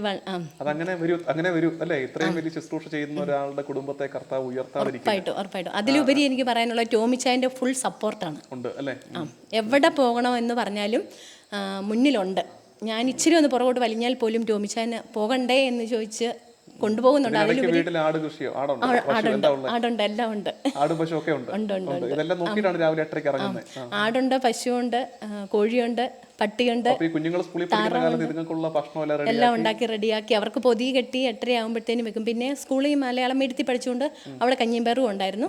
അതുകൊണ്ട് അവിടുന്ന് ആ ഭക്ഷണം കഴിക്കുന്നു. വീണ്ടും വീട്ടിൽ വന്നു കഴിയുമ്പോൾ കഴിക്കാനുള്ള ഉണ്ടാക്കി റെഡിയാക്കി വെച്ചിട്ടാണ് പോരുന്നത്. ഇപ്പം ഞാൻ ചെയ്തുകൊണ്ടിരിക്കുന്നത് വീടുകളിൽ കിടക്കുന്ന രോഗികളെ നോക്കാൻ അങ്ങനെ വളരെ കുറച്ചേ പോകുന്നുള്ളൂ. ആ സമയത്ത് 14 പഞ്ചായത്തും 48 ഇടവകയുമാണ് കവർ ചെയ്തുകൊണ്ടിരുന്നത്. അപ്പോൾ എല്ലാ ദിവസവും 8:30 ആകുമ്പോഴത്തേക്കിനും ഓരോ ഇടവക ഫേസ് ചെയ്ത്, അപ്പോൾ അവിടുത്തെ വികാരിയച്ഛനുണ്ട്, വോളണ്ടിയേഴ്സിനെ നമുക്ക് അറേഞ്ച് ചെയ്ത് തന്നിട്ടുണ്ട്. അങ്ങനെ എല്ലാ പള്ളികളിലും കൂടെ ചെന്ന്, കാഞ്ഞിരപ്പള്ളി രൂപതയുടെ എല്ലാ പള്ളിയും, ഹൈറേഞ്ചിൻ്റെ പള്ളികൾ മൊത്തം ചെന്ന് അവിടുത്തെ രോഗികളെ നോക്കുന്നു, പ്രഷർ നോക്കുന്നു, ഷുഗർ നോക്കുന്നു. അതിലുപരി എന്തെങ്കിലും ഡ്രസ്സ് ചെയ്യണമെങ്കിൽ അത് ചെയ്യുന്നു, പിന്നെ ട്യൂബ് മാറാനുണ്ടെങ്കിൽ അത് ചെയ്യുന്നു. എല്ലാം എന്നെ പഠിപ്പിച്ചത് സിസ്റ്റർ ലിസി ജോസ് തന്നെയാണ്. ഒരാൾ പഠിപ്പിക്കുക, മറ്റൊരാൾ പഠിക്കുക എന്നുള്ളത് കുഴപ്പമുള്ള കാര്യമല്ല. പക്ഷേ അത് ചെയ്യാനുള്ള എൻ്റെ അത്ഭുതം, നമുക്കൊക്കെ വീടുകളിൽ ഇപ്പോൾ, നമ്മുടെ വീടുകളിൽ പോലും പ്രായമുള്ളവരൊക്കെ കടന്നു കഴിയുമ്പോൾ അവരെ ഒന്ന് കെയർ ചെയ്യാൻ നമുക്ക് സ്നേഹമൊക്കെ ഉണ്ടായിരിക്കും. സ്നേഹക്കുറവൊന്നുമില്ല. ഇത് കേൾക്കുന്ന എത്രയോ പേരുടെ വീടുകളിൽ അതുപോലെ പ്രായമുള്ള വൃദ്ധർ ഉണ്ട്. സ്നേഹക്കുറവില്ല, പക്ഷേ നമുക്ക് പറ്റുന്നില്ല അങ്ങോട്ട്. അവർ അടുത്ത് ചെന്നിട്ട് അവരുടെ ഈ മോഷനും അവരുടെ യൂറിനും ഒക്കെ അതൊക്കെ ക്ലീൻ ചെയ്യാനും അത് മാറ്റാനും, ബെഡ് സോർ ഉണ്ടെങ്കിൽ അത് ക്ലീൻ ചെയ്യാൻ നമ്മളിപ്പോൾ നോക്കുന്നത് എവിടെ നിന്നെങ്കിലും ആരെങ്കിലും കിട്ടുമോ? കാരണം അതെങ്ങനെ സാധിക്കുന്നത്? അതായത് നമ്മളൊരു സെൻറ്റർ നടത്തുന്നു, ആ സെൻറ്ററിലേക്ക് വരുന്ന ആൾക്കാർ ശുശ്രൂഷിക്കുന്നത് വരെ ഓക്കെ, അതും പിന്നെ മനസ്സിലാക്കാം. ഇത് അവരുടെ വീടുകളിൽ ചെന്ന് അത്തരം അനുഭവങ്ങളൊക്കെ ഒത്തിരി ഉണ്ടായിരിക്കത്തില്ലേ? ഈ ബെഡ്സ് ഒക്കെ ഈ നമ്മൾ കണ്ട ആളുകൾ പാരാക്ലീജിയ ആൾക്കാർക്കൊക്കെ ബെഡ്സോറൊക്കെ ഉണ്ടാകുന്നവരാണ്. ഉണ്ട്, എല്ലാവർക്കും ഉണ്ടാവും. അത് ഒരു കുഞ്ഞൊരു മുറിവ്, അത് കുമള പോലെ വന്ന് അത് ഒറ്റ ദിവസം കൊണ്ട് തന്നെ പൊട്ടി അത് വലിയ വലിയ മുറിവുകളിലേക്കായി പോകും. അതിനകത്ത് പുഴു വരെ ആകുന്ന അവസ്ഥയുണ്ട്. അതുപോലെ ചില വീടുകളിലാണെങ്കിൽ നമ്മൾ കറക്റ്റ് അമ്മമാരുടെ ആണെങ്കിലും അപ്പമാരുടെ ആണെങ്കിലും വയറ്റിൽ നിന്ന് പോകുന്ന സമയമാകുമ്പോഴത്തേനും എനിക്ക് ഫോൺ വരും, ചേച്ചി അമ്മച്ചിയുടെ വയറ്റിൽ നിന്ന് പോയിട്ടുണ്ട്, വന്നൊന്ന് എടുക്കാമോ. പക്ഷേ ഞാൻ അവിടെ ചെല്ലുന്ന സമയത്ത് ഇത്രയും പ്രാർത്ഥിക്കും, എൻ്റെ ഈശോയെ ഉണ്ണീശോയുമായി കടന്നു വരണമേ, എനിക്ക് സുഗന്ധവാഹിനിയായി കടന്നു വന്ന ആ ഒരു സ്മെല്ലിൽ നിന്ന് മാറ്റി തരണമേ എന്ന് മാത്രം ഞാൻ പ്രാർത്ഥിച്ച് പിന്നെ പെട്ടെന്ന് നാവി കുരിശൊരിക്കും. എന്താണെന്ന് ചോദിച്ചാൽ ആരെന്ത് പറഞ്ഞാലും നമുക്ക് മറ്റൊന്നും പറയാനുള്ള ഇട വരുത്തരുത്. അങ്ങനെ ഒരു സന്ദർഭത്തിലൂടെയാണ് പോകുന്നത്. അപ്പോൾ എപ്പോഴും പ്രാർത്ഥിക്കാറുണ്ട്, പരിശുദ്ധ കന്യാമറിയമേ ഉണ്ണീശോയുമായി കടന്നു വരണമേ, പരിശുദ്ധ കന്യാമറിയമേ സുഗന്ധവാഹിനിയായി കടന്നു. അപ്പോൾ ആ അമ്മയുടെ സംരക്ഷണം എനിക്കും ഉണ്ടാകും, ആ ചെന്ന് നോക്കുന്ന ആൾക്കാർക്കും ഉണ്ടാകും. അതുപോലെ ഓരോ മുറിവുകളൊക്കെ ആണെങ്കിലും വെച്ച് കണ്ടുമ്പോൾ ഇത്രയും ഞാൻ പറയുന്നുള്ളൂ. ഞാൻ മറ്റധികമായിട്ടുള്ള മരുന്നുകളൊന്നും ചെയ്യാറില്ല. ഉപ്പിട്ട് വെള്ളം തിളപ്പിച്ച് ആ തിളച്ച വെള്ളത്തിനകത്ത് ചെറുതായിട്ട് ആറിക്കഴിയുമ്പോൾ അത് വെച്ചാണ് നമ്മൾ ഡ്രസ്സ് ചെയ്യുന്നത്. പിന്നെ അവരെന്ത് മരുന്നാണോ ഉപയോഗിക്കുന്നത് ആ മരുന്ന് വെച്ച് തന്നെ വെച്ച് കെട്ടിക്കൊടുത്തു പോരും. എന്തോ എൻ്റെ അതാണ് ചെയ്യുമ്പം തൊട്ട് ആരെക്കൊണ്ടും ഒന്നും പറയാൻ സമ്മതിക്കത്തില്ല. അപ്പോൾ ചെയ്യുമ്പോഴെല്ലാം പരിശുദ്ധ കന്യാമറിയമേ ഉണ്ണീശോയുമായി കടന്നു പറഞ്ഞാൽ എൻ്റെ അമ്മ എന്നെ നാണം കെടുത്തരുതേ എന്ന് പറഞ്ഞ് മാത്രമേ ഞാൻ ചെയ്യുന്നത്. കാരണം എന്താണെന്ന് വെച്ചാൽ കാരണം എന്താണെന്ന് വെച്ചാൽ എല്ലാവരും എഴുതി പഠിച്ച് നേഴ്സായതാണ്, ഞാൻ വെറും കണ്ട് നേഴ്സായതാണ്. അപ്പോൾ അതിൻ്റെ ആ ഒരു ചില വീടുകളിൽ ചെല്ലുമ്പോൾ എന്നെ സ്വാഭാവികമായിട്ട് എല്ലാവർക്കും അറിയാം, അപ്പം വീട്ടമ്മയാണെന്നറിയാം, നേഴ്സിംഗ് പഠിച്ചോ, പെട്ടെന്ന് അവിടെ നിൽക്കുന്ന ആരെങ്കിലും ഞോണ്ടും എന്ന് പറഞ്ഞോളാൻ പറയും. അപ്പം നമ്മൾ പറയാറുണ്ട്, നേഴ്സിംഗ് ഇപ്പം സിസ്റ്റർ ലിസിയമ്മയാണല്ലോ പഠിപ്പിച്ച് തന്നത്, അപ്പോൾ അത് സ്കൂളിൽ പോയി പഠിച്ചില്ല എന്ന് ഉണ്ടെങ്കിലും നമ്മളിത് കറക്റ്റായിട്ട് തമ്പുരാൻ അവിടെ ഇടവരുത്തി ഞാൻ പഠിച്ചു അത് നല്ല മനസ്സോടെ തന്നെ അത് ചെയ്യും. ഒരു കാര്യം കൂടെ ചോദിക്കട്ടെ, ഒരു കാര്യമല്ല ഒത്തിരി ചോദിക്കാനുണ്ട്. ചേച്ചി നമ്മളൊരു ക്രിസ്ത്യൻ മൂവ്മെന്റിന്റെ ഭാഗമായിട്ടാണ്, ഒരു ക്രിസ്ത്യാനിയാണ്, ഒരു ക്രിസ്തീയ ഇൻസ്പിറേഷൻ കിട്ടിയപ്പോഴാണ് ഇതിലേക്ക് ഇറങ്ങിയത്. നമ്മൾ ഇന്ന് കണ്ടവരിൽ തന്നെ വിവിധ മതസ്ഥരായിട്ടുള്ളവരുണ്ട്. അപ്പോൾ ഇപ്പം നമ്മൾ കണ്ടതുപോലെ ഇപ്പം ഞങ്ങൾ ഇന്ന് ചെന്ന് കയറുമ്പോൾ ഞാൻ കാണുന്ന കാഴ്ച, ഞങ്ങൾ 2 അച്ഛന്മാരുണ്ട്, അച്ഛന്മാരെ ഒന്നും ആരും മൈൻഡ് ചെയ്യുന്നില്ല. ബീനച്ചേച്ചി വന്നുള്ളതാണ് അവർക്ക് വലിയ കാര്യം. അവർ കസേരയിട്ട് ബീനച്ചേച്ചി ഇരിക്കുക, ഞങ്ങൾ പിന്നെ പുറകെ ഞങ്ങളൊരു കസേരയൊക്കെ ഇട്ടത് ഇരിക്കുന്നു. അതാണ് രംഗം. ഞാൻ മോശമായിട്ട് പറഞ്ഞതല്ല, ഞങ്ങൾക്ക് സന്തോഷം അത് കാണുമ്പോഴേക്കും. കാരണം അപ്പോൾ നമുക്ക് മനസ്സിലാവുന്നത് എത്ര പ്രിയപ്പെട്ടതാണ് ബീനച്ചേച്ചി അവർക്കെന്നുള്ളത്. എനിക്ക് ഉറപ്പാണ് ആദ്യം ചെന്നപ്പോൾ ഇതല്ലായിരുന്നു, ഇതാകാൻ പാടില്ല അവരൊന്നുമില്ല. പ്രത്യേകിച്ച് ഇതര മതസ്ഥരൊക്കെ ചേച്ചി ആദ്യം ഇങ്ങനെ അന്വേഷിച്ച് ചെന്നപ്പം എന്തായിരുന്നു അവരുടെ പ്രതികരണം? അവരുടെ പ്രതികരണം എന്ന് നാടിനും വീടിനും വേണ്ടാത്ത ഇവനെ നിങ്ങൾക്കെന്തിന് എന്ന് ചോദിച്ച ബന്ധുക്കൾക്കും പ്രിയപ്പെട്ടത് അറിയേണ്ടതല്ലേ, നിങ്ങൾക്ക് എന്താണ്. അപ്പോഴും പേടിച്ച് പുറകോട്ട് പോകുന്നവരുണ്ട്. എന്നെ സംബന്ധിച്ച് മാതാവാണല്ലോ കൂടെ, എത്രയും തേളം മാതാവേ ചൊല്ലി നമ്മൾ നിൽക്കുന്നിടത്ത് ഉറച്ച് നിൽക്കുക, വെച്ച കാല് പുറകോട്ടില്ല എന്നുള്ള ആ ഉറച്ച ബോധ്യത്തോടെ എന്തായാലും വന്നു കണ്ടിട്ട് തന്നെ ഇവിടുന്ന് പോകുന്നുള്ളൂ. മാതാവേ അതിന് മാത്രം ഇടവരുത്തുക എന്നുള്ള ആ ഒരു ഒറ്റ ലക്ഷ്യബോധത്തോടെ നിന്ന് അവർ കുറച്ച് നേരം നമ്മളെ നിന്ന് ചീത്ത വിളിക്കും. നല്ല ശരിക്ക് തെറി പറയുന്ന മനുഷ്യരൊക്കെ ഉണ്ടായിരുന്നു ഇതിനകത്ത്. അപ്പോൾ അവിടെ നിന്ന് നമ്മൾ പോകുന്നില്ല എന്ന് കണ്ടു കഴിയുമ്പോൾ അവർ തന്നെ നാണം കെട്ട് മാറിപ്പോകുന്ന ഒരവസ്ഥ ഉണ്ടായിട്ടുണ്ട്. പോയി കഴിയുമ്പോൾ നമ്മൾ അവരെ ചേർത്ത് പിടിച്ച് കഴിയുമ്പോൾ പിന്നെ അവരിൽ നിന്ന് നമുക്ക് മാറാനും പറ്റുന്നില്ല, നമ്മളെ നിന്ന് അവർക്ക് മാറാനും പറ്റുന്നില്ല. അപ്പോൾ അവർക്കൊരു അപകർഷതാബോധമാണ്. ഞാൻ ഈ 17 വയസ്സിൽ ഒരു ആക്സിഡൻ്റ് ഉണ്ടായി മുറിക്കകത്തായി കഴിഞ്ഞാൽ എന്നെപ്പോലെയുള്ള വ്യക്തികൾ കൂട്ടുകാർ നടന്നു പോകുന്ന കാണുമ്പോൾ അവർക്ക് ഭയങ്കര വിഷമമാണ്. അപ്പോൾ അപകർഷതാബോധമാണ്. ആ അപകർഷതാബോധം മാറ്റിയെടുക്കുക എന്നുള്ള ഒരു ലക്ഷ്യമുണ്ടായിരുന്നു. അവരെ പുറത്തിറക്കുക. വലിയ സ്നേഹമാണല്ലേ, വലിയ സ്നേഹമാണ് അത്. ബീന ചേച്ചി അനുഭവിക്കുന്നുണ്ട് അവരുടെ സ്നേഹം അല്ലേ, അമ്മയെ പോലെ ചേച്ചിയെ പോലെ അവർ കണ്ട്. ഉറപ്പായിട്ടുണ്ട്. അവർക്ക് എന്ത് വന്നാലും ഞാൻ കഴിഞ്ഞിട്ടുള്ളതേ ഉള്ളൂ. ചേച്ചിക്കും അറിയാം. അതെ, എനിക്ക് അവരിൽ നിന്നും പറിച്ചു മാറാനും പറ്റത്തില്ല. മക്കൾ പോലും പറയാറുണ്ട്, മമ്മിക്ക് ഞങ്ങളെക്കാൾ ഇഷ്ടം അവരെയാണ് എന്ന് പറഞ്ഞാൽ എന്ത് വന്നാൽ എൻ്റെ സ്വരം ഒന്ന് ഇടറിയാൽ അവർക്കറിയാം.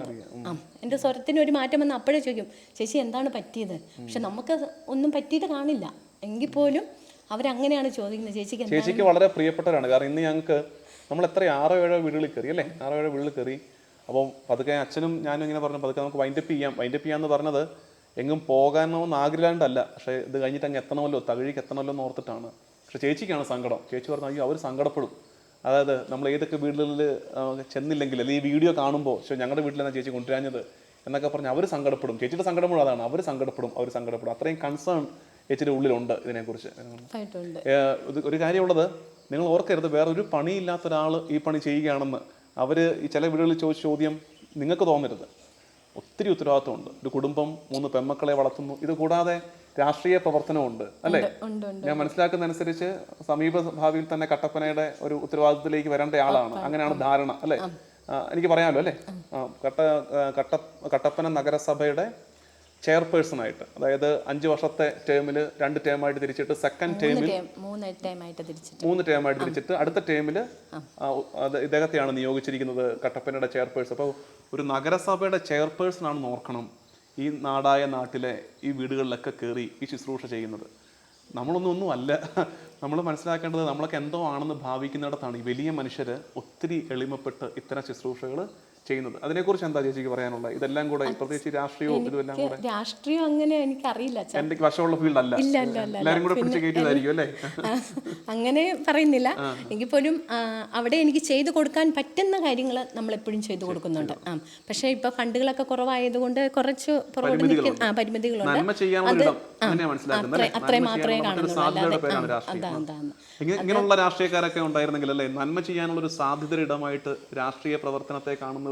പിന്നെ കൂടുതലും വാർഡുകളൊന്നും ഒത്തിരി അങ്ങ് കവർ ചെയ്ത് പോകാൻ പറ്റുന്നുണ്ടെന്ന് നമുക്ക് പറയാൻ പറ്റില്ല. കാരണം എന്താണെന്ന് ചോദിച്ചാൽ ഇങ്ങനെ ഒരു ഫീൽഡോട് ഏറ്റെടുത്തേക്കുന്നുള്ളതുകൊണ്ട് എങ്കിൽ എല്ലാ കാര്യങ്ങളും അറിഞ്ഞു തന്നെ നമ്മൾ ചെയ്ത് എല്ലാവരെയും സ്നേഹിച്ച് ഒരു കുടക്കീഴിൽ എന്ന് പറഞ്ഞ പോലെ ചേർത്ത് നിർത്തി മുന്നോട്ട് കൊണ്ടുപോകും. ജോർജച്ചന്റെ കൂടെയുള്ള പ്രവർത്തനത്തെ കുറിച്ച് എന്താ? ജോർജച്ചന് സംസാരിക്കാൻ ഇഷ്ടമില്ലാത്ത ആളാണ്, പ്രവർത്തിക്കാൻ ഇഷ്ടമുള്ള ആളാണ്. അപ്പോൾ ജോർജച്ചനെ കുറിച്ച് നിങ്ങൾ ഒരുമിച്ചുള്ള പ്രവർത്തനത്തെ കുറിച്ച് എങ്ങനെയാ പറയുന്നത്? അച്ഛൻ ഇപ്പോഴും സൈലന്റ് ആയിട്ട് നിന്ന് എല്ലാ കാര്യങ്ങളിലും മുൻപന്തിയിൽ നമ്മളെ കൊണ്ട് ചെയ്യിപ്പിച്ച് അച്ഛനാണ് ഞാൻ ഈ ഒരു ഇതിലേക്ക് വരാൻ ഏറ്റവും കാരണക്കാരൻ. ദൈവത്തിന്റെ അത് പറയുവാണ്. എന്നാ വെച്ചാൽ ഇതൊന്നും എൻ്റെ മിടുക്കല്ല, എൻ്റെ മിടുക്കൊന്നുമല്ല, ഇതെല്ലാം ദൈവത്തിൻ്റെ മിടുക്ക് തന്നെയാണ്. എനിക്ക് 10 വയസ്സിൽ അമ്മ മരിച്ചു പോയതാണ്. ആ ഒരു സമയത്ത് നമുക്കുണ്ടാകുന്ന ഓരോ ബുദ്ധിമുട്ടുകളും വിഷമങ്ങളും ഇപ്പം പലരും എന്നോട് ചോദിക്കാറുണ്ട് എന്താണ് ഇങ്ങനെ വന്നത്. പക്ഷെ ഞാൻ എല്ലാവരോടും പറയും ജീവിത സാഹചര്യമാണ് ഇങ്ങനെ ആക്കിയത്.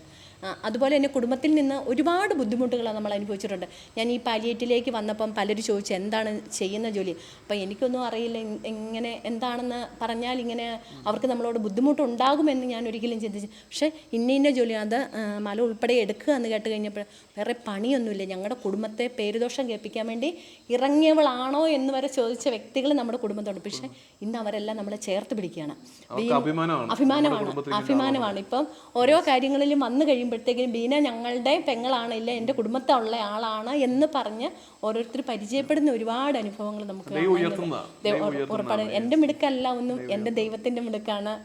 അത്ര മാത്രമേ എനിക്ക് പറയാനുള്ളൂ. നമ്മൾ പോയ വീടുകളിലൊക്കെ ഞാൻ അവരോട് ചോദിച്ചില്ലേ ലോകത്തോട് എന്താ പറയാനുള്ളത്? കാരണം ഈ ക്യാമറ കണ്ണുകൾക്കപ്പുറത്ത് ഒരുപാട് പേര് ഇത് കണ്ടുകൊണ്ടിരിക്കുകയാണ്, ഇത് കേൾക്കാൻ പോവാണ്. അവരോടായിട്ട് ഈ പ്രവർത്തനത്തിലും പ്രത്യേകിച്ച് ഇവരുടെയൊക്കെ ജീവിതത്തിൽ നിന്നൊക്കെ ഒത്തിരി ജീവിതാനുഭവം ചേച്ചിക്ക് ഈ കാലം കൊണ്ട് കിട്ടിയിട്ടുണ്ട്. വളരെ ചുരുങ്ങിയ വാക്കിൽ ലോകത്തോട് പറയാനുള്ളത് എന്താണ്?